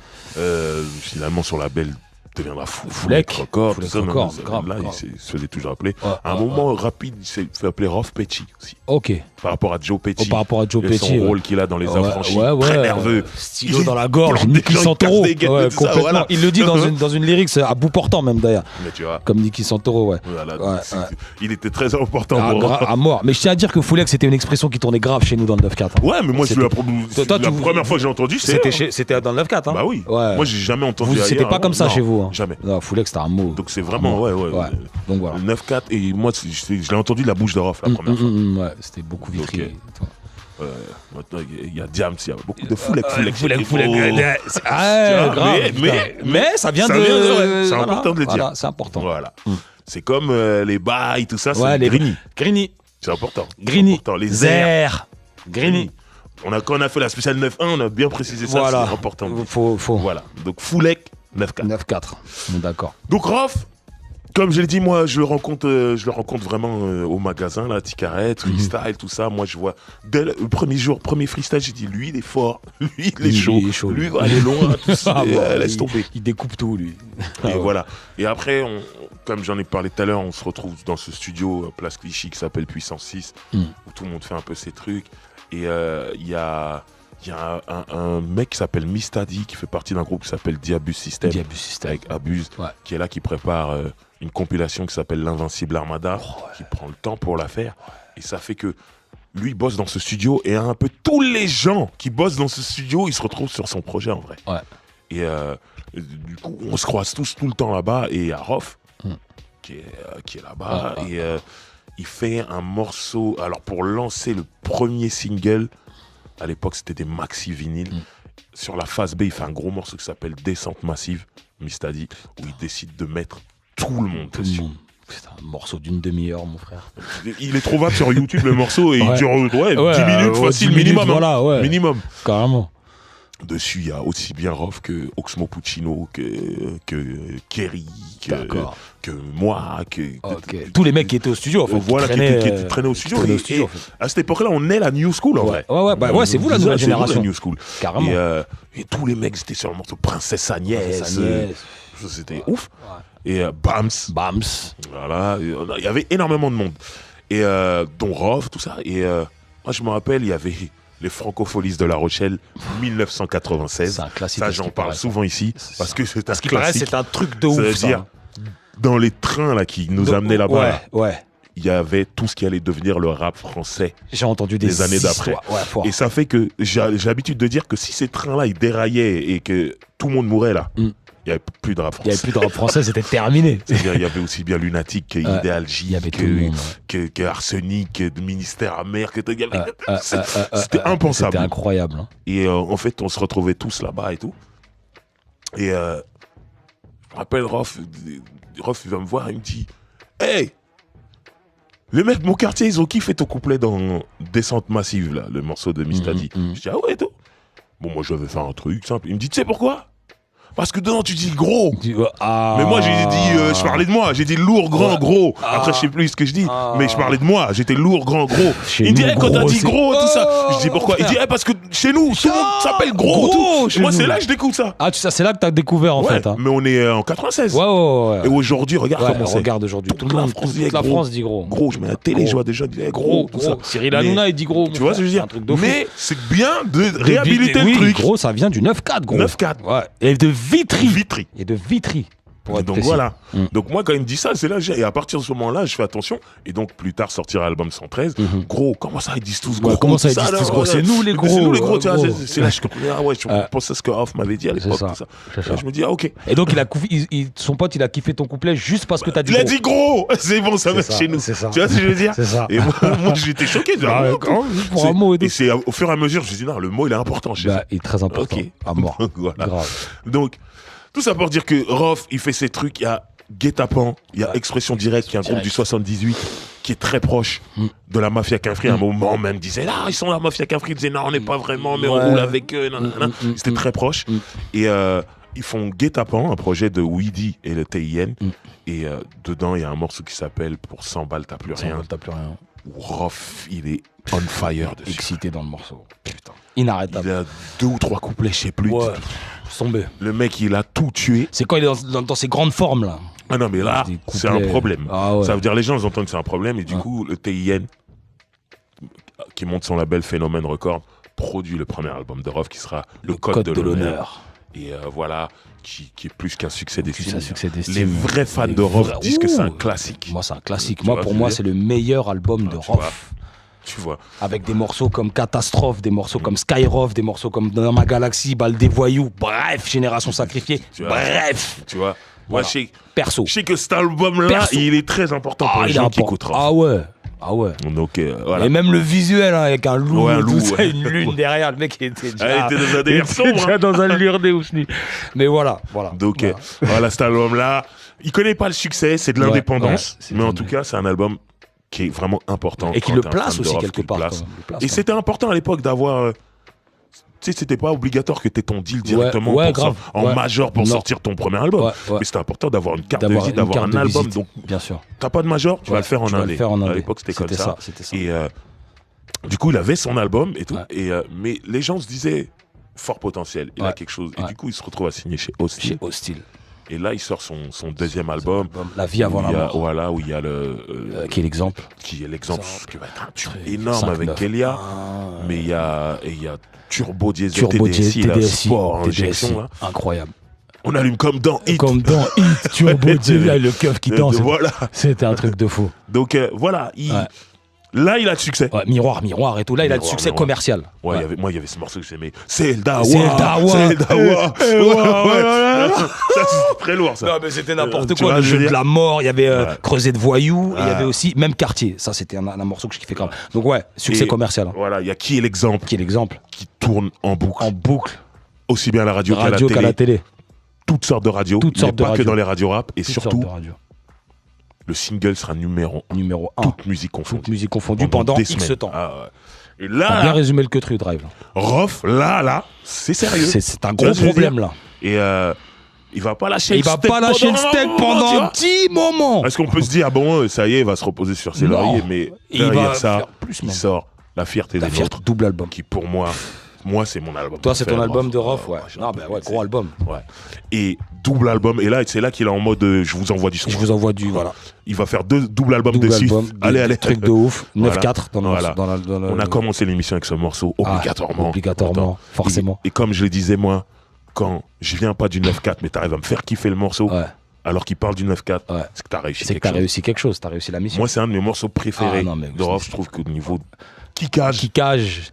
Et moi qui suis du 9-4, il a représenté tout le monde. Il a même dit ma ville et mon quartier dedans. C'est ça que je veux savoir. Comment vous l'avez vécu le truc de l'intérieur. C'était une dinguerie. Il est sorti, je me rappelle, c'était à l'époque, c'était Fred.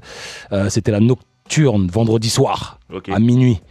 Et Fred avec l'instru raga là, et il avait. Ah, mais ça, c'est important ce truc-là, parce que quand on commençait à passer nos sons, on attendait juste ce jingle-là pour savoir que c'était Fred. La nocturne. Grave. Donc, du coup, et il envoie le morceau, et au début, on comprend pas ce qui se passe, parce que au début, on entendait dédicace. C'est dédicacé à c'était Eclipse. 9, 1, 9, 2, et après, on entend Ousni, il y a un bonhomme et la tire. Gros, et la prod, le mec des Dis-toi, Dean Porter, un truc comme ça, je crois. La vie de ma mère. Et nous, t'as vu, je parle pour nous, on était au quartier, Alfortville, Alouette, Alfortville Sud, et on entend cacahuète, balayette, pirouette, besoin de renfort aux alouettes, tire derrière les volets de ta fenêtre, c'est pas net aux planètes, maison Alfortville. Wow, tout, on était comme les klaxons, on aurait dit qu'il y avait un mariage au Tchex, mon frère. Et donc voilà, c'est comme ça qu'on a vécu le truc. Et je sais que tous les endroits du 9-4 qui citent dans le morceau l'ont vécu de cette manière-là. Parce que moi, en fait, avant que ça sorte, il y a des mecs de Joinville-le-Pont, Nogent-sur-Marne, qui me disent Driver, Rof, il a un morceau qui arrive, il a fait le California Love du 9-4. Ils m'ont dit ça comme ça. C'est vraiment ça. J'ai dit quoi? Putain, c'est vrai, putain. California Love du 9-4. Ça, c'est le California Love du 9-4. California Love du 9-4, frère, c'est exactement. Je dis ok, faut que j'écoute ça. Et quand le truc est sorti, je dis ok, tu vois. Il a fait des trucs de ouf. Laisse tomber. Non, vraiment. Je m'arrache à la ville du Joinville. Elle a des trucs de ouf. Non, mais dinguerie. Et on nique tout, même Geneviève de Fontenay. Sucy, Boissy, Neuval de Fontenay. Non, trop.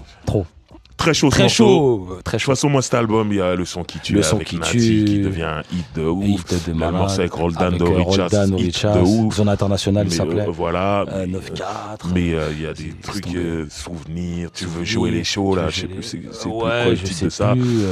Nouveau flow. Moi, le premier morceau qui s'appelle La fierté des nôtres, qu'on va jouer juste après, moi, il me rendait ouf. Il rendait fou celui-là. Avec une prod charisme avec Wallen. Charisme, bien sûr, j'avais oublié.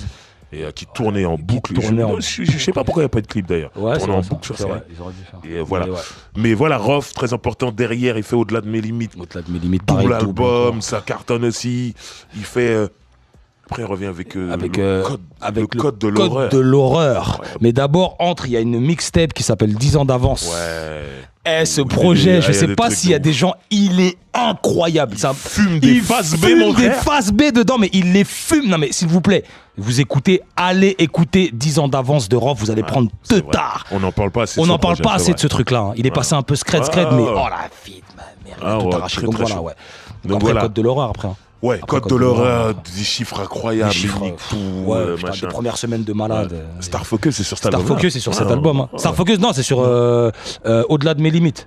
C'est sur Au-delà de mes limites, Star Focus, c'est sur le double. Là, c'est la grande classe. Là, c'est la grande classe, c'est sévère. C'est rien de spécial. C'est avec Amel Bent. Avec Amel Bent. Hysteric Love. J'allais dire Thug Love. Mais Hysteric Love. Et c'est tout ça. Rap Game. Le morceau Rap Game. C'est celui-là. Un morceau avec Junior, avec Dancehall un peu avec Junior Reed, je crois, ou je sais plus. Je sais plus, bref. En tout cas, un gros album. Plan de mort, tout ça. Grave, à mort. Après, il continue, il a sorti énormément de projets. Rof, c'est un mec très important pour le rap français. Ouais, très prolifique. Si on s'arrête aujourd'hui et qu'on réécrit l'histoire, on fait le bilan, on est obligé de le citer, mais dans les mecs importants. Pour moi, c'était le numéro 1 à cette époque-là. Tu vois. Il y a toujours eu la guéguerre avec son gars, là. Mais à ce moment-là, perso, ça n'engage que moi, c'était le numéro 1 à ce moment-là. Entre La vie avant la mort et le code de l'horreur, numéro 1. C'était justifié parce qu'il était vraiment super important. Drive, moi. Des sessions freestyle de 30 minutes. Parce que c'était un ouf, faut le dire ça, 30 tout seul. Pas mec, va reprendre avec lui. Non. Au pire, avec balle qui back derrière si tu veux, mais tout seul. Donc bon, voilà. Tu viens de dire un nom, c'est important de citer aussi Iqbal, TLF, Alain Delon, grosse dédicace les frères. Voilà, tout ça, si c'est le 9-4 ça c'est les gars. Voilà. Bien sûr. Donc, maintenant, c'est très bien, juste derrière Rof, qu'on parle de Kamel l'Ancien. Ouais. Parce que Kamel l'Ancien, c'est un mec du Kremlin Bicêtre. C'est un mec du Kremlin Bicêtre, Voilà. 94. Proche de Rof. Et voilà, moi, en fait, je le découvre via Rof sur La fierté des nôtres. Il y a ce morceau 187 Flow. Ouais, avec Alibi Montana et Sefiu. Kamel l'Ancien et Rof. Et j'ai découvert lors d'une interview que, bon, déjà, le 187, c'est le code meurtre aux États-Unis. Mais eux, en gros, Rof, ils disaient c'est le 9-3 plus 9-4. C'est tellement malin d'avoir pensé à ça. C'est un truc. Moi, je me disais, merde, ça fait 187. Ça fait 187 quand t'as dit ça. Moi, j'ai sorti le truc, j'ai dit 187. Les mecs, ils sont lourds. Ils sont lourds. Pour ça, quand il dit ça dans le refrain, c'est pas innocent. C'est vraiment. 9-4 code 187 flow. Ouais, effectivement. Ok. Ouais. Effectivement. Et moi, en fait, grâce à ce morceau, je découvre Sefiu. Je veux pas mentir, je connaissais pas Sefiu avant ce morceau. Non, moi je découvre Sefiu. Je découvre Kamel l'Ancien. Alibi Montana, je le connaissais. Donc grosse prestation de tous les mecs. Voilà, tu vois. Dans le morceau. Et tout chaud. Kamel l'Ancien, à ce moment-là, il y a un buzz énorme. Avec ce couplet-là. Il y a un buzz énorme. Et il y a aussi. Il y a le truc de Street Lourd. Ah, mon gars. Je te laisse, j'allais te. Voilà. On se sait. Il fait son Il couplet fait de son Street couplet, Clothes Tiki Bra. met Va voir dans- ta mère qui te voilà. prenne dans ses bras. Ça, c'est là, classique, ça. classique. Tiki Bra, c'est devenu. Ouais. Non, Ah, Tiki Bra, Tiki Bra, Voilà. voilà. C'est Et devenu- lui-même, il se faisait appeler il se faisait Mr. Tiki. appeler. Ouais, Mr. Tiki, exactement. Voilà, ça venait de là. Ouais. Et même Rof, quand ils font le clip de En Mode, ce passage-là de Kamel l'Ancien, ils Il le le mettent met dans le clip avant le Juste morceau. avant le morceau. Voilà. Juste au Et, début. c'est là que tu vois, c'est ouf. Et à quand ce même. moment-là, Rof, il prévoit de sortir un album en commun Avec Kamel l'Ancien. T'inquiète. Voilà, Ils avaient T'inquiète. même un groupe qui devait Un faire groupe. Génération T'inquiète. Voilà. Et c'est là, je me dis, Ouais. il a un buzz de ouf. Et Mhm. finalement, ça se fait pas. Mais il sort une mixtape. Alors, j'ai plus le nom de la mixtape. Le charme de. Je sais plus. Charme du ghetto. Charme du ghetto. Je sais plus, c'est je sais l'album, plus. quoi. Non, ça c'est trop dash. C'était. Il y avait souvent des tristesses de machin. Enfin bref. Ouais. Oui. Mais en tout cas, c'est une mixtape où il est posé il est sur posé- une voiture à Ouais, l'ancienne. ouais, et grave, tout, machin. grave. Cette mixtape, c'était un carton. Mm. Il en a vendu beaucoup. Il vendait Pour beaucoup une mixtape, pour une street mixtape, album, ouais. je sais pas comment Ouais, on voulait appeler ça. ouais. Mais il en avait vendu beaucoup. Son Beaucoup. buzz, il était énorme. Exactement. Donc il arrêtait pas de monter. Mhm. Les gens se disaient, Rof, il marche sur l'eau à ce moment-là. Les gens se disaient, c'est l'artiste de Rof, on roule avec lui, tout ça. Mhm. Et puis il arrive malheureusement un clash entre lui et La Fouine Entre lui et La Fouine, ouais. qui lui a fait un peu de mal. Moi, je Ouais, dirais, qui lui a fait ouais, beaucoup de il mal. a Ouais. bien ralenti Ouais, même. carrément, Et, carrément. Bah, il a décidé d'être pacifiste dans l'histoire, j'ai remarqué. Ouais, Tu sais, on dirait qu'il voulait pas se défendre. Il a mis beaucoup de Il temps a mis déjà à beaucoup faire de une temps- réponse. Voilà, déjà, avant de faire Voilà. une réponse. Alors que l'autre, il était chaud derrière. Ah, Il ouais. avait repris un truc West Coast. Bah, Easy, oui, motherfucking Jesus. Donc, ouais. Donc voilà, ça, et, ouais. et du coup ça l'a ralenti. Quand il a répondu un peu tard par rapport à ce que le public attendait et tout. Ouais. Donc ouais, je suis d'accord avec toi. Tu vois, On a c'est- l'impression qu'il Sauf avait que- un côté pacifique. Voilà, un peu pacifique et tout. Et voilà. donc du coup, moi je trouve que ça le freine, ça le ralentit. Énormément. Mais finalement, il réussit quand même à revenir, à se relever, à sortir ses projets. Mhm. Et plus tard, même, il fera la paix avec La Fouine. Il fera la paix avec La Fouine. Ouais. Et oui, il fera la paix avec La Fouine et Il signera Il signe sur, même, c'est exactement un ce que- label Escale. Voilà, qui est Escale, un label voilà. de l'équipe de La Fouine. je sais chercher plus. le nom. Mais carrément. Voilà. Mais en tout cas, dans ces albums qu'il a sortis, il y a des trucs qui ont vraiment marché. Il y a des morceaux Après, qui ont marché, je suis pas en train de parler de disque d'or, de ça, mais Mm. quand tu es indépendant, il y a des chiffres qui sont plus qu'honorables. plus qu'honorable, hein, frère. C'est-à-dire, là, je parle pas de streaming, tout ça. Non. Je parle de Ah, vente de CD. vente de CD Quand physique. Quand tu arrives à vendre des bails de 20 000, Des tout 20 ça, 000, là, 25 000, c'est en indé, c'est de sans l'argent, stream, frère. c'est Ouais. lourd. C'est de l'argent, tu C'est de vois. l'argent. Et lui, il se C'est retrouvait lourd. dans ces chiffres-là. Fort. Même si, Kamel, toujours. voilà. 20, 25, toujours. Et à un moment où on se dit, ouais, ok, il a fait son temps, il a sorti d'autres singles qui s'est retrouvé sur Skyrock. Alors, ouais. c'était avec Je sais plus. Merde. ou Zao ou Sarah Riami, je sais plus. C'était pas Zao. Zao, il me C'était semble. Zao, il me semble. Ouais, dans ouais, le drive. Ouais, ouais. t'as raison, c'était Mais il Zao. me semble qu'il a un morceau avec Il Sarah a aussi Riami un morceau qui a pris, aussi, exactement, grave. Donc il fait son truc et voilà, moi c'est quelqu'un. Il n'est pas de ma génération, il est plus jeune que moi, il me semble. C'est pas quelqu'un que j'ai rencontré dans mes tranchées à moi, Non. mais je sais qu'il y était dans les siennes. Dans et les tout, siennes, il y était. et que j'ai rencontré beaucoup plus tard. Mhm. Et moi, quand j'ai rencontré, j'ai vu un mec carré, Carré, humble. un mec Lourd. bien, vrai, Je te jure. humble, Humble, très très humble quand même. intelligent. Très intelligent. Et franchement, j'étais Ouais. là. Ouais, Ok, ouais, un bête parce de que gars. quand tu connais pas les gens, en vérité, Tu te fais ton idée. tu te fais ton idée Bah et ouais. souvent tu te la fais par rapport à la Ah, musique. musique. Et comme t'entends des tiki tiki, toi, Ouais. tu te dis le mec ça y est, Voilà, ça il va ouf, truc, ouais, machin. Non, Même mais pas. en fait, Tu vois. moi je me suis dit, putain, mec carré, mec vrai. Et voilà. mm. Et du coup, je suis content pour lui, je suis content qu'il ait réussi à tirer son épingle du jeu à Ouais. chaque fois. Ouais. Parce que, comme je l'ai dit, le clash, ça aurait pu le terminer. Bien en sûr. fait, non. Parce qu'en fait, le mec, il raconte des trucs. Ouais. Il a sa façon à raconter le ghetto, sa façon à lui de raconter le ghetto. C'est à lui de raconter le machin, ghetto. Et ouais, voilà. ouais, Et je ouais. pense Et, que ouais. tu touches des gens. Et ses fans, c'est les auditeurs qui l'écoutent s'y retrouvent. Bien sûr. Ça leur parle ce qu'il dit. C'est ça. Ça leur Et parle du beaucoup. coup, je pense que. Moi, j'ai vu des gens qui c'est pour ça vraiment, qu'il a perdu. Kamel l'Ancien, c'est important pour eux. Je jure que par Kamel. Hein. Voilà. Donc voilà. Ouais. Donc voilà, il est du Kremlin Bicêtre. Mhm. Je suis obligé de citer quand même un mec qui s'appelle Nid 127. Wow. Qui est son grand, qui est un Qui est son ancien. grand ancien. Et justement, on l'appelle l'ancêtre. Ouais, l'ancêtre. Le Kamel ancien, lui, on l'appelle Oh là là, l'ancêtre. Nid 127, Et t'as dit un Nid vrai nom. 127, lui, moi, c'est un mec que j'ai découvert sur Radio Nova. Ouais. Vraiment à toute cette époque où il y avait donc les Lionel D, JM, tout ça. Là. Et lui, je l'ai entendu rapper. Moi, la première fois que j'entends ce mec-là, c'est là-dedans. Et je sais pas, en fait, qu'il vient de. Il dit Kremlin Il dit Bicêtre, Kremlin mais en fait, je Bicêtre, sais mais- pas ce que c'est, moi. Ouais, bah ouais. Je suis de banlieue nord, je suis Ouais, jeune, tout ça, je sais t'as pas, l'impression je- que c'est un manège, Kremlin Bicêtre, quand Mais t'entends. moi, quand je sens le Kremlin Un à la camion de télé, glace, c'est ouais. en Russie, frère. Ouais, voilà. Tu vois, c'est le Kremlin, c'est en Grave, Russie. grave. Ouais, ouais. Donc voilà, Non, non, et là, Kremlin Bicêtre, et c'est là Bicêtre. où c'est ouf. Et voilà, c'était important de les citer pour le Kremlin Bicêtre. Nous allons parler de la crime. La crime, c'est quelle ville exactement? C'est pas la Varennes-Chenevière, un truc comme ça? Chevilly. Chevilly-la-Rue. Ok. Moi, j'ai su tard qu'il était 9-4. Ok. Ouais, okay. tard. Je pense qu'on a tous su tard un peu parce qu'il a jamais vraiment déclaré en même temps dans ses sons. Ouais, et surtout moi, tu vois, il a jamais la première fois que j'entends parler de lui, c'est via Mister You. Ouais, bah oui. Et comme Mister You, c'est un Parisien. Voilà, de Belleville. Donc tu t'imagines qu'il a fait, tu dis c'est le même quartier. C'est exactement ce que je me suis dit aussi. Mais moi, c'est marrant comment j'entends parler de lui. En fait, il y a une équipe de rebeux à Sarcelles. Ils sont très pointillés sur le rap rebeu. Ok. En France. Ouais. Parce que ça existe, ça, attention. Ouais, tu vois ce que je veux dire? Bien sûr. Truc, je suis pas en train de parler des gens qui rappent en arabe. Non, le rap français, en français, mais fait par des mecs d'origine maghrébine. Okay. Voilà. Donc ils sont très pointillés sur ça. Et un jour, je marchais dans Sarcelles et ces mecs-là, ils me disent Driver, respect. Je dis qu'est-ce que j'ai fait, pourquoi? Ils disent t'as rappé avec Mister You.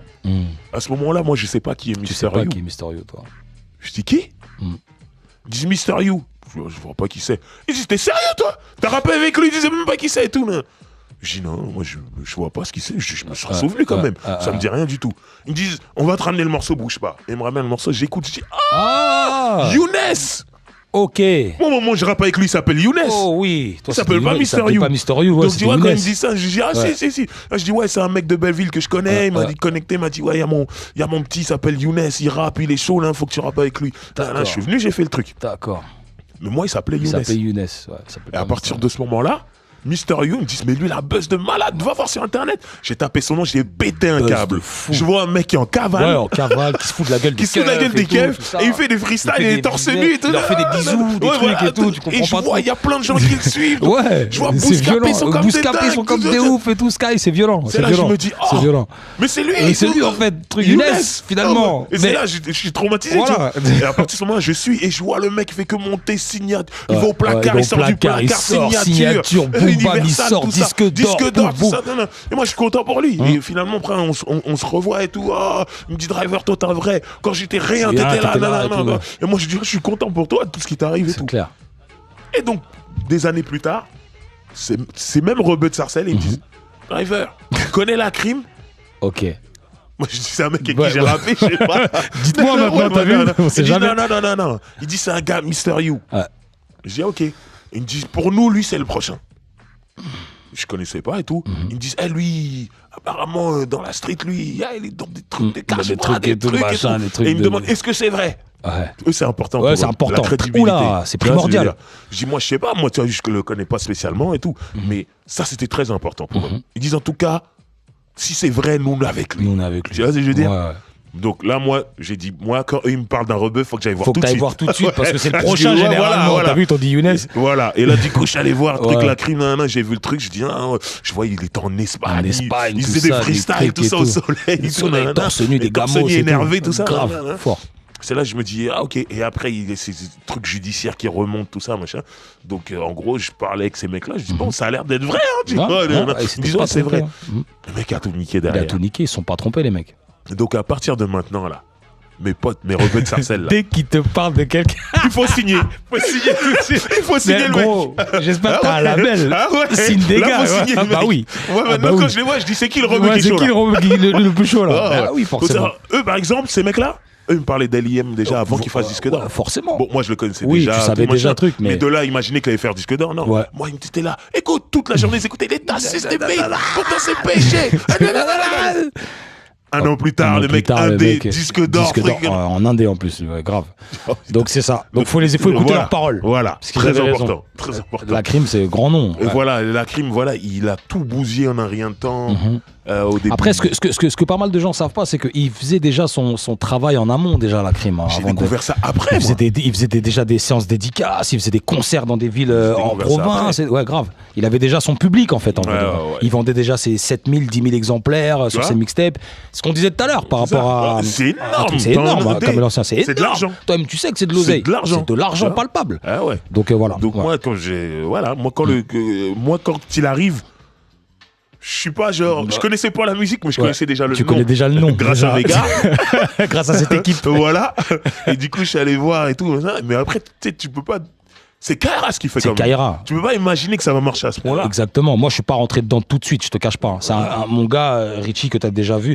Ouais. Et c'est lui qui m'a survendu. Écoute. Je dis, mais t'as vu, moi, je suis pas trop dans ces trucs-là. Et finalement, tu rentres. Et le mec, entre-temps, aussi bosse de son côté parce qu'il est récupéré par corps et qu'il signe après à Def Jam. Et que sa musique, elle évolue. Elle évolue, tu sens qu'il évolue. Il commence, ce qui était des freestyles très bruts, il commence à avoir des chansons calibrées pour la radio. Et tout. Radio, carré. Moi, je dis la vérité, le morceau, je suis qu'un tech. Je me le suis pris de ouf. Incroyable. Je me le suis pris de ouf. D'ailleurs, j'allais pas le jouer là. Ouais. Mais maintenant que j'y pense. Joue-le, tiens. On va jouer. Voilà. Je crois que ça devient plus qu'important en fait. Moi, j'allais pas jouer ce morceau-là. T'es un grand malade en fait. T'as des douilles comme ça avec toi. Tu vas le jouer, gros. Donc, ça là. C'est un morceau de fou. Moi, quand ça commençait à la radio, je dis quoi? Je suis qu'un tech. Il est magique ce morceau. Laisse tomber. Et même au niveau de l'image, tu vois, il s'est vraiment fait son image et tout. Tu vois, il a ce truc de. Un peu Pablo Escobar, un peu Jack Mesrine. Ouais, mais il a ce truc de drug dealer comme de mec de cité, truc machin. Mais pas le mec de coin de rue. Non, lui, c'est pas le revendeur, c'est le grossiste. Voilà. Ça parle de Marbella, ça parle de Malaga. Voilà. Ça parle de Go Fast, de trucs. Voilà. Et ça, il l'a bien cultivé. Il a très bien cultivé ça. Voilà. Bien sûr. Et comme je le disais, après, attention, je suis pas en train d'inciter la crime à aller en tôle ou tout ça, machin. Mais comme je le disais juste avant, c'est très important pour une partie du public, la crédibilité que ses actes collent avec ses paroles et paroles, tout. Bien sûr. Et du coup, quand il fait ses allers-retours au placard, tout ça, à un moment, il en cavale. Ouais. Et puis il se dit, bon, je vais me rendre. Mais avant de me rendre, il faut d'abord que la naissance de ma fille. Tu vois, voilà. Ça rajoute des trucs à la légende. Bien sûr. Tu vois ce que je veux dire? C'est ça qui fait même le succès. Bah ouais, les gens disent non, lui, c'est comme des fous. Lui, c'est un gangster. Ah oui, t'avais vu son interview quand il était en cabane. Bien sûr. Et c'est là où moi, je regarde même le cadre. T'as vu le cadre même? Le cadre, mon frère, tu comprends que c'est pas un mec de coin de rue. Merci. Le mec, il est dans un autre bled carrément, tu vois. Donc ça a joué aussi, ça a participé aussi. Bien sûr. Après, je le répète, je suis pas en train de dire va en tôle, tu vas plus de 10. Jamais. La crime, t'es dehors, reste dehors. Voilà, bien sûr. Et voilà, continue ce que tu fais. Fais ce que t'as à faire. Bien sûr. Mais voilà, en tout cas, le mec, il fait ses trucs. Et c'est un grand nom aujourd'hui. C'est un grand nom du rap français. Il a les chiffres qui parlent pour lui. Il va en tôle, il sort un projet, ça marche, tout ça. Voilà, tu vois ce que je veux dire? Exactement. Donc, au passage, salutations à Mick Mill qui est sorti. Ouais, j'ai vu ça hier sur Insta. Putain, salutations Mick. Voilà. Ah, ils ont fait du sale aussi, hein. Mais bon, après, c'est un autre. C'est n'importe quoi. Ouais, grave. Tu fais nos roues. Tu finis au D2. Tu finis au D2. C'est quoi ça? C'est de ouf. En tout cas, voilà, pour revenir à la crime, un mec très important aujourd'hui, un mec qui a des gros morceaux. Maintenant, j'aimerais qu'on parle des deux nègres. Qui sont connus pour avoir fait un album en commun avec les Deux Balles, sous le nom de Deux Balles de Nègre. Mais les Deux Balles sont du 7-7. Ouais. On y reviendra plus tard, bien sûr, dans la chronologie. Mais là, c'est spécial 94. Donc les Deux Nègres viennent de Villejuif. Donc je parle de Niro et je parle de Eben. Voilà, moi, eux carrément sont de ma génération. Je les ai vraiment rencontrés sur les tranchées pour de vrai. Eben faisait partie d'un groupe, même avec Niro, un groupe qui s'appelait Gentleman MC et qui a eu la chance de rapper sur Radio Nova, cette fameuse émission, mais vraiment sur la fin, comme c'était la fin et tout. Et ils ont eu la chance d'y aller. Et il y avait un mec à l'époque qui s'appelait Maestro. Et qui était aussi de leur coin de Villejuif et qui était peut-être le plus doué à cette époque-là. Et qui n'a pas continué, malheureusement. Après, je sais pas, je connais pas sa vie, mais c'est un mec que j'ai croisé et qui était très chaud à l'époque. Et dans le même groupe, donc il y avait Ben, il y avait Niro, qui s'appelait Ronnie B à l'époque. Ok, d'accord. Et quand je dis Niro, je parle pas de Niro. Non. De Blois. Voilà, de Blois. Pas voilà. Niro ni de Robert De Niro d'ailleurs. Niro. Voilà. Niro féroce. On l'appelait à un moment. Et Niro Shima. C'était son label. C'était son label. Hiroshima. C'était le label. Voilà. Et lui, très bon rappeur, qui est devenu beatmaker, qui a déménagé un moment à New York, je crois qu'il est encore, et qui a fait plein de choses et qui fait de la vidéo aujourd'hui.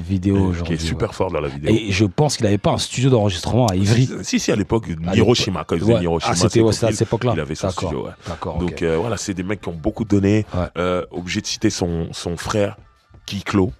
Qui les a rejoints, qui faisait les bacs surtout sur scène et qui sur un morceau aussi, qui commençait à rapper tout doucement aussi.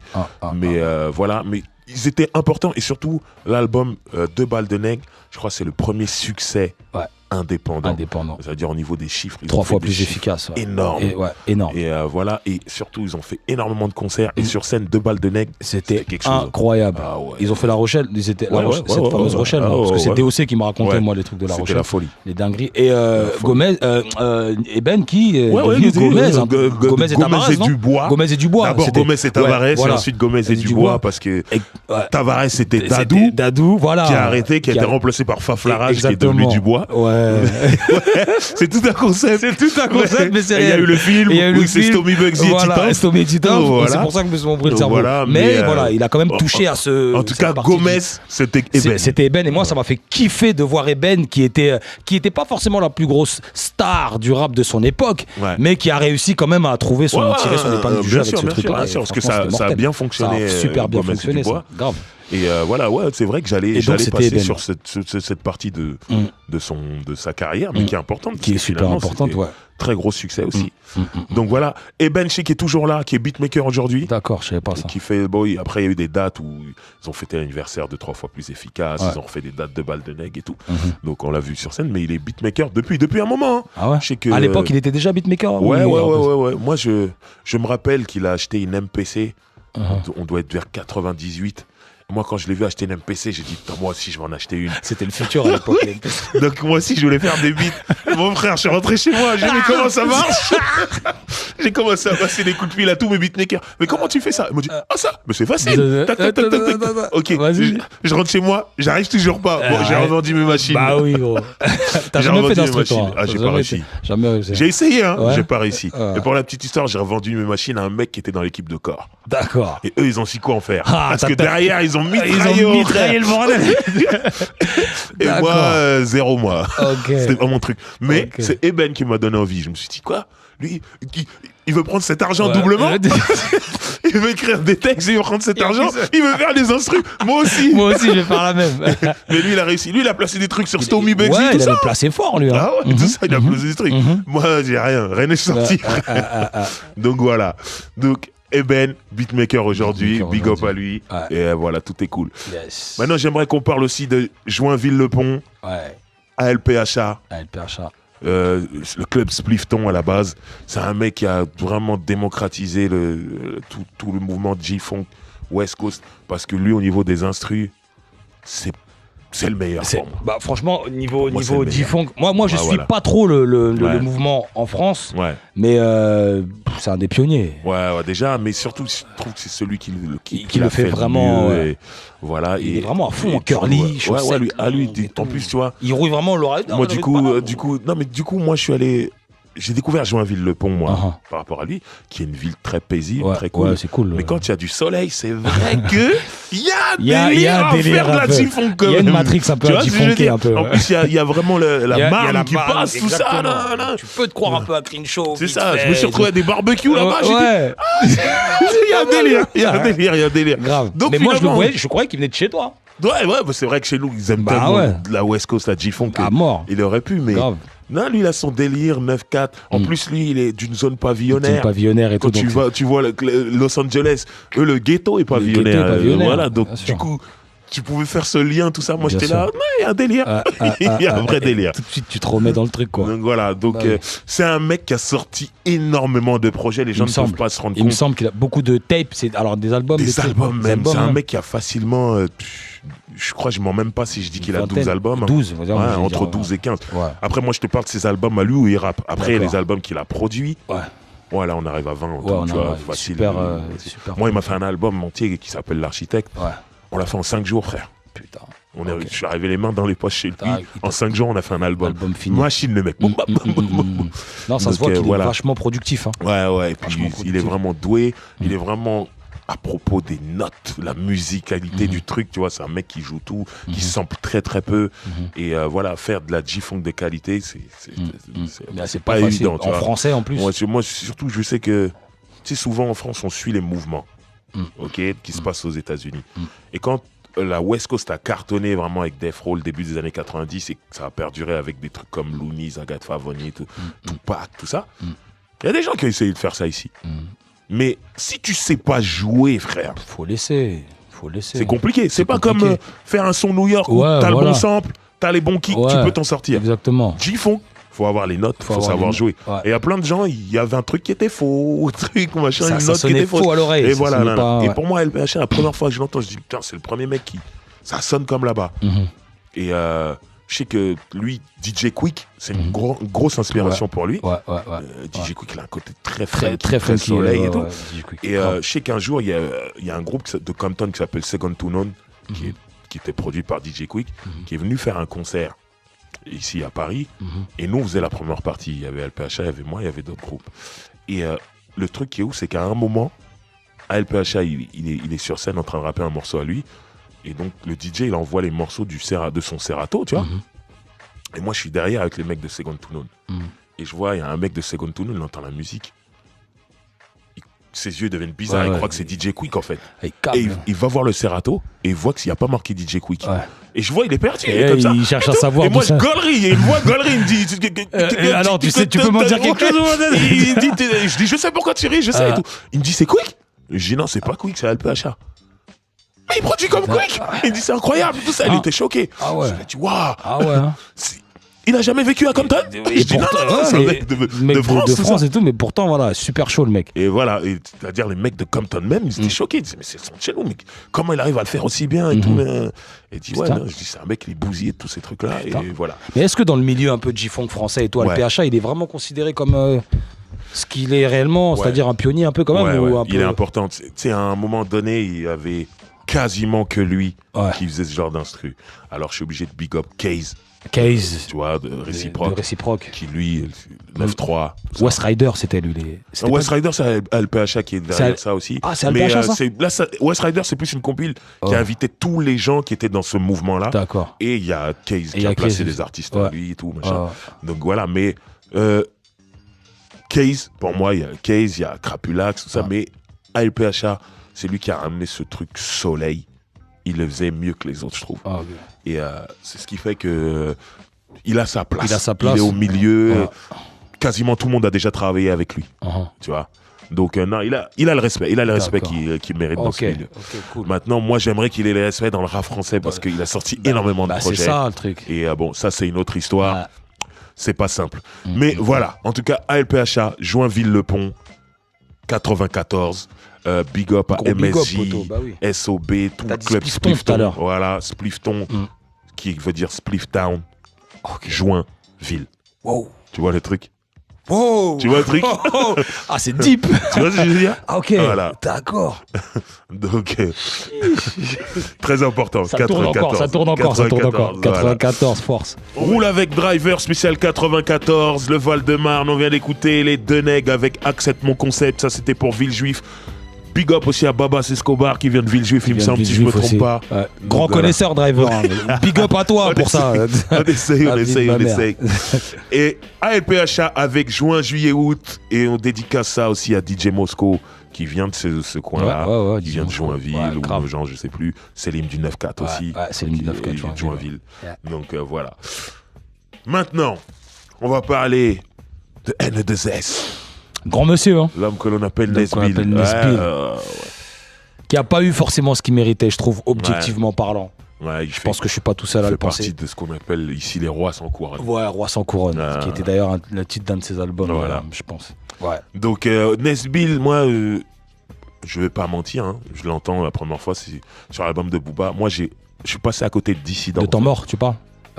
Ouais, le Temps Mort. Il est sur Temps Mort. Il est sur Temps Mort. Et, moi, je suis dissident, je suis passé à côté, je sais pas, je connais pas. Moi, j'entends Nesbill sur Temps Mort. Je me dis, c'est cool. Mais je suis pas. Mais t'es pas comme emballé. Non, pas comme ouf. C'était vite fait. Et je l'entends sur l'album d'après qui est Panthéon. Baby. Là, par contre, je suis totalement fan du mec. Et t'avais pas calculé que c'était le mec que t'as entendu. Non, je dis, mais il a changé. C'est lui. Karima aime les baccarat et frotter son... Laisse tomber. Laisse tomber. Le clip qui va avec. Moi, j'étais perturbé. J'ai dit, magnifique ce mec-là. Bah ouais, grave. C'est qui lui? Il tue. Voilà. Après, c'est là, on me dit, ouais, fait partie d'un groupe dissident avec Zesso, tout ça. Qui n'avait rien à voir avec ce que t'as vu dans... Rien à voir. Quand il fait Karima, c'est autre chose. Hein. Mais moi, je suis passé à côté de Dissident et voilà, je le vois, il traîne avec Booba. À un moment, Booba quitte 45 scientifiques, il dit voilà, maintenant nous on est 9-2i, j'ai mon label Talak, ils font la couverture du magazine Groove, ils sont là. Il est dessus. Et moi je suis choqué parce qu'en fait, j'apprends qu'il est du 9-4. Et je vois qu'ils sont là, 9-2i, que du 9-2. Moi je pensais que c'était un gars du 9-2. Ouais, du coup tout le monde pensait. C'est comme moi, on me dit non, il est du 9-4. Il est 9-4. Ah bon, tout. Okay. Mais apparemment, je sais pas, il a de la famille dans le 9-2, donc quand il traînait dans le 9-2, après, voilà, on a tous de la famille quelque part, grave. tout ça. Mais lui, il a vraiment, par contre, il s'est vraiment, on a vraiment pensé vraiment que c'était un gars du 9-2. Ouais. Nous, les gars du 9-4, on était vraiment choqués quand on a su qu'il venait des Hauts-de-nous. Ouais. Ah ouais, merde. Ok, d'accord. Voilà. Nesbill 94. Alors, une plume incroyable. Une plume incroyable. Je trouve super une rappeur. Interprétation incroyable aussi. Putain. Super rappeur. Et comme tu disais, nous, dans le milieu, on sait tout ce qu'il mérite. Un gros succès. Bien sûr. Mais finalement, la question, c'est est-ce qu'il a fait le gros hit à un moment? Non. Moi, je pense pas. Après, il s'en est rapproché avec à chaque jour suffit sa peine. On va jouer. Morceau incroyable, franchement les trucs. Mais après c'est pas. Il a pas percé le truc quoi. C'est pas évident. Moi je trouve que ça a plafonné. Tu vois par exemple, à chaque jour suffit sa peine. Il en fallait plusieurs des morceaux comme ça par exemple. Ouais. Il en a sorti qu'un seul et les gens étaient pas forcément préparés parce que Nesbill c'est une plume très noire, très sombre, très. Ouais. Et donc voilà. Moi je trouve vraiment très talentueux et très fort et vraiment. Je vais raconter une anecdote là, Nesbill, excuse-moi, j'ai même pas à m'excuser en vérité parce que toi tu dis rien de mal et tout, et c'est pour te réhabiliter que je raconte cette anecdote là. Ça veut dire moi Nesbill, je l'écoute, je le connais pas, j'ai jamais rencontré de ma vie, ok. Et un jour il y a 50 Cent qui est en concert à l'Olympia. On avait fait sa première partie avec Yous. À l'Olympia? Ouais. Mais je crois que c'est ce jour-là. Bah, c'est ce jour-là. Voilà, je me rappelle parce que Tony Parker se mariait ce jour-là. Et tout le monde est venu. Henry était dans les loges. Slater, là, sauvé par le gong, il était là. Il était là, gros. Mais oui, moi j'étais dans le public, je regarde, je dis, mais c'est Slater. Ils sont tous derrière 50 Cent, tout ça, tu vois. J'ai câblé de fou. Donc voilà, vous étiez en première partie. On était en première partie. Voilà. Ben c'est très bien. Ce jour-là, moi je suis un grand piéton, j'ai pas le permis. Je suis là, station de RER Aubert. Je sors. RER A. Et qui je croise Nesbill. Ouais. Et il vient me voir. Hey, excuse-moi, tout ça. Et il me dit, ouais, tu sais pas c'est où l'Olympia? Je dis, si, j'y vais là. Il me dit, mais t'es driver toi? Bah ouais. Je dis, toi t'es Nesbill? Il me dit, ouais. Et là, il me dit un truc incroyable. Il me dit, ouais, toi, je vois un peu ton délire, West Coast, tout ça, Defro, Rapalo. Il me parlait de Rapalo. Oh là. Quand il me dit Rapalo, moi j'écris dit Rapalo comme gynéco. Rapalo, moi j'étais vénère, je me dis, qu'est-ce qu'il dit? Il m'a dit, ouais, Rapalo, là, West Coast. Je dis, non, Rapelote. Ouais. Il me dit, tu dois bien te moquer de notre génération à nous. Pourquoi il dit ça? Je suis comme toi, je dis, mais pourquoi tu dis ça? Il me dit arrête, il dit vous, votre génération c'était magique, vous étiez tous forts. Nous c'est flingué, dis la vérité. Je dis mais t'es malade toi. Ouais. Je dis moi je kiffe grave ce que tu fais toi. Grave. Il me dit arrête, dis franchement. Et je vois il était sincère dans son truc. Mais moi je lui faisais comprendre, mais moi je suis sincère, t'es malade. Grave. Dans votre génération il y a des mecs qui kiffent de ouf. Salif, Nesbill, et je dis notamment toi. Grave. T'es ouf et grave. Il me dit non, je te crois pas, tout ça. Et je vois, il était sincère, tout. Je dis, mais il est ouf, lui. Après, faut préciser que Nesbill, c'est un personnage, qu'on le connaît. Ouais. Les gens savent pas, mais un personnage. Mais moi, je me disais, mais il est malade. Oui, je dis, mec, t'es chaud. Bah oui. Je te le dis, moi. Grave chaud, grave chaud. Et c'est là, et lui, il était persuadé d'être dans une génération où les mecs étaient pas bons. Non. C'est pas vrai. Il était entouré de mecs bons. Ah ouais, c'est pas vrai, c'est pas vrai. T'es fou. Et la compil au style 2006, elle est de qualité. Il y a des trucs, c'était à l'époque des Medine, tout ça. Des Medine, Mac Taylor, Nubi, Soprano, You, Salif, arrêtez. C'était une bête de génération, ça kickait. Pour ça, moi, quand il me disait ça, j'étais choqué. Je dis, mais non, t'es ouf. Moi, j'aime bien et tout. Si tu mens. Elle était persuadée. Voilà, bref, du coup, tout le trajet jusqu'à l'Olympia, on parlait de ça. Et après, chacun a fait sa route, tout ça. Mais voilà, tout ça, c'est pour dire que moi, je kiffais déjà ce qu'il faisait avant même de le rencontrer. Donc, voilà, Nesbill, faut bien le réhabiliter. Et j'espère qu'il revient bientôt. J'espère qu'il va parce revenir. Parce que ça fait un moment qu'il annonce. Il était revenu un petit peu vite fait là, en étant avec la crime, je pense. Il était un peu avec les corps et tout, mais ça, rien d'officiel. Mais j'espère vraiment qu'il va revenir parce qu'il mérite. Voilà. Il mérite. Et il a toujours du feu. Je suis sûr qu'il est toujours chaud. Ouais, tu peux pas perdre. Tu peux pas perdre ça. Et j'aimerais qu'on parle de toi. Ben ouais, mais je suis là, mon gars. Voilà.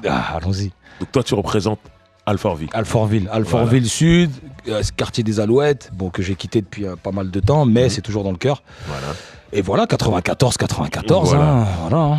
Moi, la première fois que je te vois, je sais pas si tu te souviens, Attends, on est dans un studio à Ivry-sur-Seine. Dans une séance, le studio de Patson, l'ingénieur du son des Sages-Pots. Ouais, des Sages-Pots, ouais. Et on est dans une séance où Youssoupha, il doit poser pour une compilation Bombe Attack. Ah ouais, il y a Youssoupha, il y a Philo, il y a toi. Ouais. Et Philo, d'ailleurs, il m'a raconté n'importe quoi ce jour-là. Je veux même pas dire ici, parce que la conversation, c'était n'importe quoi. Mais bon, bref. Moi, je me rappelle ce jour-là, Philo, il me dit, il y a un mec qui est avec nous là, il tue, il s'appelle SP et tout, il est là. Et c'était toi, tu étais là ce jour-là. Ouais, je sais. Et moi, c'est là, je dis, ok, bon, je vais surveiller. Ouais. C'est à partir de ce Mais moment-là. je me souviens exactement, il y avait Marc. Il y avait un artiste, il y avait. Putain, c'était quoi? Il y avait Jeff Lenaire. Jeff Lenaire, exact. Jeff Lenaire. Ce jour-là, il y avait Jeff Lenaire. Ouais, je me souviens très bien, Drive. Voilà. Je me souviens très bien. Donc voilà, moi, c'est la première fois que je te vois, tout ça. Hein, après, on se recroisait toujours sur des événements, tout ça. Des événements, des radios. Des radios, des trucs. Quand je bossais sur Goom Radio. Ouais, Goom Radio et tout, ouais, grave. On avait bien gaulerie d'ailleurs. Enfin bref. Mais ouais. Sache que dans cette émission, elle est sortie une phase que je réutilise. C'est vrai. J'avais dit quoi? Parce que dès qu'on parle de R. Kelly et de ses penchants un peu spéciaux, je dis, le mec, il avait quand même une chanson qui s'appelait Alpha on the Baby. Alpha on the Baby. Et toi, t'avais traduit à demi sur un marmot. Ah putain. Et c'est là je la ressors. Parce qu'ici, on a un gars dans la sauce qui s'appelle Hubert, qui est un grand fan de R&B. Et R. Kelly, c'est le top du top pour lui. Hein, pour lui. Donc moi, j'aime bien le faire chier. Elle a fait un morceau qui s'appelle À demi sur un marmot. Je me rappelle, on avait dit sur ça. Alpha on the Baby, ça veut pas dire ça, c'est pas ça. Je dis, je sais. Mais quand on traduit mot à mot en français, à demi sur un marmot. Et c'était toi qui avais sorti. Et c'est vrai que j'avais sorti cette connerie-là, putain. Donc je l'ai gardé. Ah bah bravo. Voilà, bah lourd alors mon gars, lourd. Donc toujours eu bon délire toi et moi, Drive. Toujours, voilà. Toujours. Et ensuite je t'ai vu évoluer et tu veux que je te dise le moment où j'ai dit SP c'est un problème? Dis-moi. Il y a eu un morceau Beaumaillé qui a été clippé là. On a fait beaucoup des clips à Beaumaillé. Je sais plus c'est quoi. Des remix, on est 3 là avec Sam, c'est tout là. Moi, il y a Sam, il y a Taipan aussi. Il y a Taipan, Beaumaillé. Ouais, je crois que c'est Beaumaillé, ouais. Gars, ton couplet, c'est un souci. Merci mon gars. Merci mon gars. J'ai dit merci mon gars. Mais quand on rappait à plusieurs comme ça, on me le disait souvent que j'étais un souci. Tu vois. On me disait souvent, mais pour celui-là, merci. Merci. Là, j'ai dit merci. Les gars, attention. Moi, Taipan, c'est mon gars. Taipan, oui, je sais que c'est ton gars. Fort. Je sais que c'est ton gars, fort. Le couplet d'esprit. Fallait faire attention, les gars. C'est relou. J'étais prêt. En plus, moi, je suis un gamin, moi, en studio, moi. Ce genre de truc-là, moi, je suis à Audi. Ouais, toi, t'en vois, je rappe jamais en premier. Très important. Ouais, c'est ça. Toujours faire genre, t'as pas fini ton texte. Mais moi, je rappe toujours en premier. Ça met la pression. Parce que t'es sûr de toi. Parce que je suis sûr de moi, tout simplement. Mais moi, je suis dans un délire. Ouais, t'attends de voir comment ça se passe. Qu'est-ce qu'ils ont fait les autres? Mais je vois les OG, vous êtes comme ça, vous. Vous attendez toujours que vous laissez les gens passer. J'ai pas fini, je suis en train d'écrire. Des fois, ton texte, il est fait. Ton texte, il est fini. Tu simules un coup de fil, tu sors. Si le mec, il a pas assuré, tu vas avec ton texte. Mais s'il a assuré, tu retires des phrases, tu refais ton truc. Ça, c'est les techniques des OG, ça. Je disais ça ici dans la sauce. Un Mehdi, je disais, moi, il y a même un jour, je ne citerai pas quel morceau, où j'ai reposé. Le coup de jet. Ouais, grave. Moi, on termine le morceau, j'étais avec une autre personne. Je fais écouter autour de moi, tout le monde dit, il t'a fumé. Quoi? Frère, je suis retourné en studio. T'es retourné en studio, t'as reposé un couplet, mon frère. Quand on est allé au mix, le mec, il vient au mix, il dit, mais c'est pas le même couplet. Il dit, enculé, c'est pas bien ce que tu m'as fait. Je dis quoi? C'est mon morceau. Bah oui. C'est ce que je veux. Si je vais reposer, je repose. Bah oui, grave. Mais je lui ai pas dit à lui repose. J'ai reposé que moi. Elle était vénère de ouf. T'as fou ça, c'est des techniques, mon frère. Mais ce jour-là, sur ce morceau-là, moi, c'est là, j'ai dit, non, il se plie, un souci. Là, il a inquiété tout ça. Et finalement, je trouve que tes projets, ils sortent, il y a beaucoup de temps entre chaque projet. Il y a beaucoup de. C'est un peu le souci. C'est un peu le souci, beaucoup de temps. Parce qu'en fait, le truc, c'est que si tu veux, je suis très très productif en studio, mais le truc c'est que j'ai fait pas mal de morceaux qui n'étaient pas destinés, ils n'ont pas été faits dans la bonne époque en fait. Donc du coup j'attendais toujours. Et comme je fais d'autres morceaux entre temps, du coup ça finit à la poubelle. Ouais, tu remplaces. Tu vois par exemple là l'air est au morceau un peu, je vois reggaeton, un peu machin. depuis 2012, j'ai des morceaux comme ça, mais je pouvais pas les sortir parce que je les assumais pas à l'époque. Okay. Tu vois, je me suis dit. Faut envoyer aujourd'hui. Ben ouais, mais le truc, c'est que je suis passé à un autre. C'est ça la connerie. Donc là, c'est pour ça que je me pose. D'où on parlait avec le poteau, je me pose. Et voilà, je tiens vraiment à sortir un truc frais, d'époque, de circonstances, et voilà, qui n'est pas de décalage en fait. Ok. Donc c'est plus dans ça. Mais j'ai sorti Projet voilà, Alter Ego. C'est ça que j'allais dire, parle-nous ton dernier projet. Projet Alter Ego qui est sorti en janvier 2018 là. Avec des clips à Compton. Mais en plus, Inadi Compton, c'est-à-dire qu'on n'a pas bluffé les gens, tu vois, on n'a pas été dans une cité d'à côté, on était vraiment là-dedans. Voilà, pas mal de clips tournés aux États-Unis. Un peu partout aussi dans le monde parce qu'on a voulu se taper un kiff. Paris ça devient trop petit pour clipper maintenant, on a rodé les endroits en vrai de vrai, donc à un moment donné voilà. Et voilà un projet que j'ai balancé en fait par rapport au fait que je changeais en fait, on va dire je changeais de blaze, mais c'était pas forcément un changement de blaze, c'était plus se réinventer en fait, tu vois, se réinventer parce que SP je trouvais que voilà ça devenait un peu trop récurrent, etc. Et Ice c'est aussi mon blaze, les gens m'appellent Ice aussi, je vois que tu sur les réseaux sociaux, sur les réseaux je suis Ice et on m'appelle même plus Ice que SP, donc je me suis dit pourquoi pas. Et voilà. Non, moi si je peux me permettre, ouais, dis-moi. Je suis allé sur Spotify pour chercher ton truc et il y a tellement de Ice aux États-Unis que c'est difficile à trouver. Moi, je pense que tu devrais rajouter quelque chose. Ouais, voilà. C'est ce qu'on s'est dit avec mon manager là. Donc on va rajouter un truc pour vraiment personnaliser le truc. Parce que même quand tu vas sur YouTube, tu mets Ice, t'as 40 millions de Ice, t'as Vanilla Ice, t'as truc, t'as Ice Tea, t'as Coco, sa meuf, t'as tout le monde. Oh, relou. Donc voilà. Donc le projet, voilà, c'était un peu un projet transitionnel, surtout au niveau de mon univers. Voilà, je voulais un petit peu changer un petit peu parce que moi je suis un gros kicker. Gros, mais vraiment, mais gros kicker.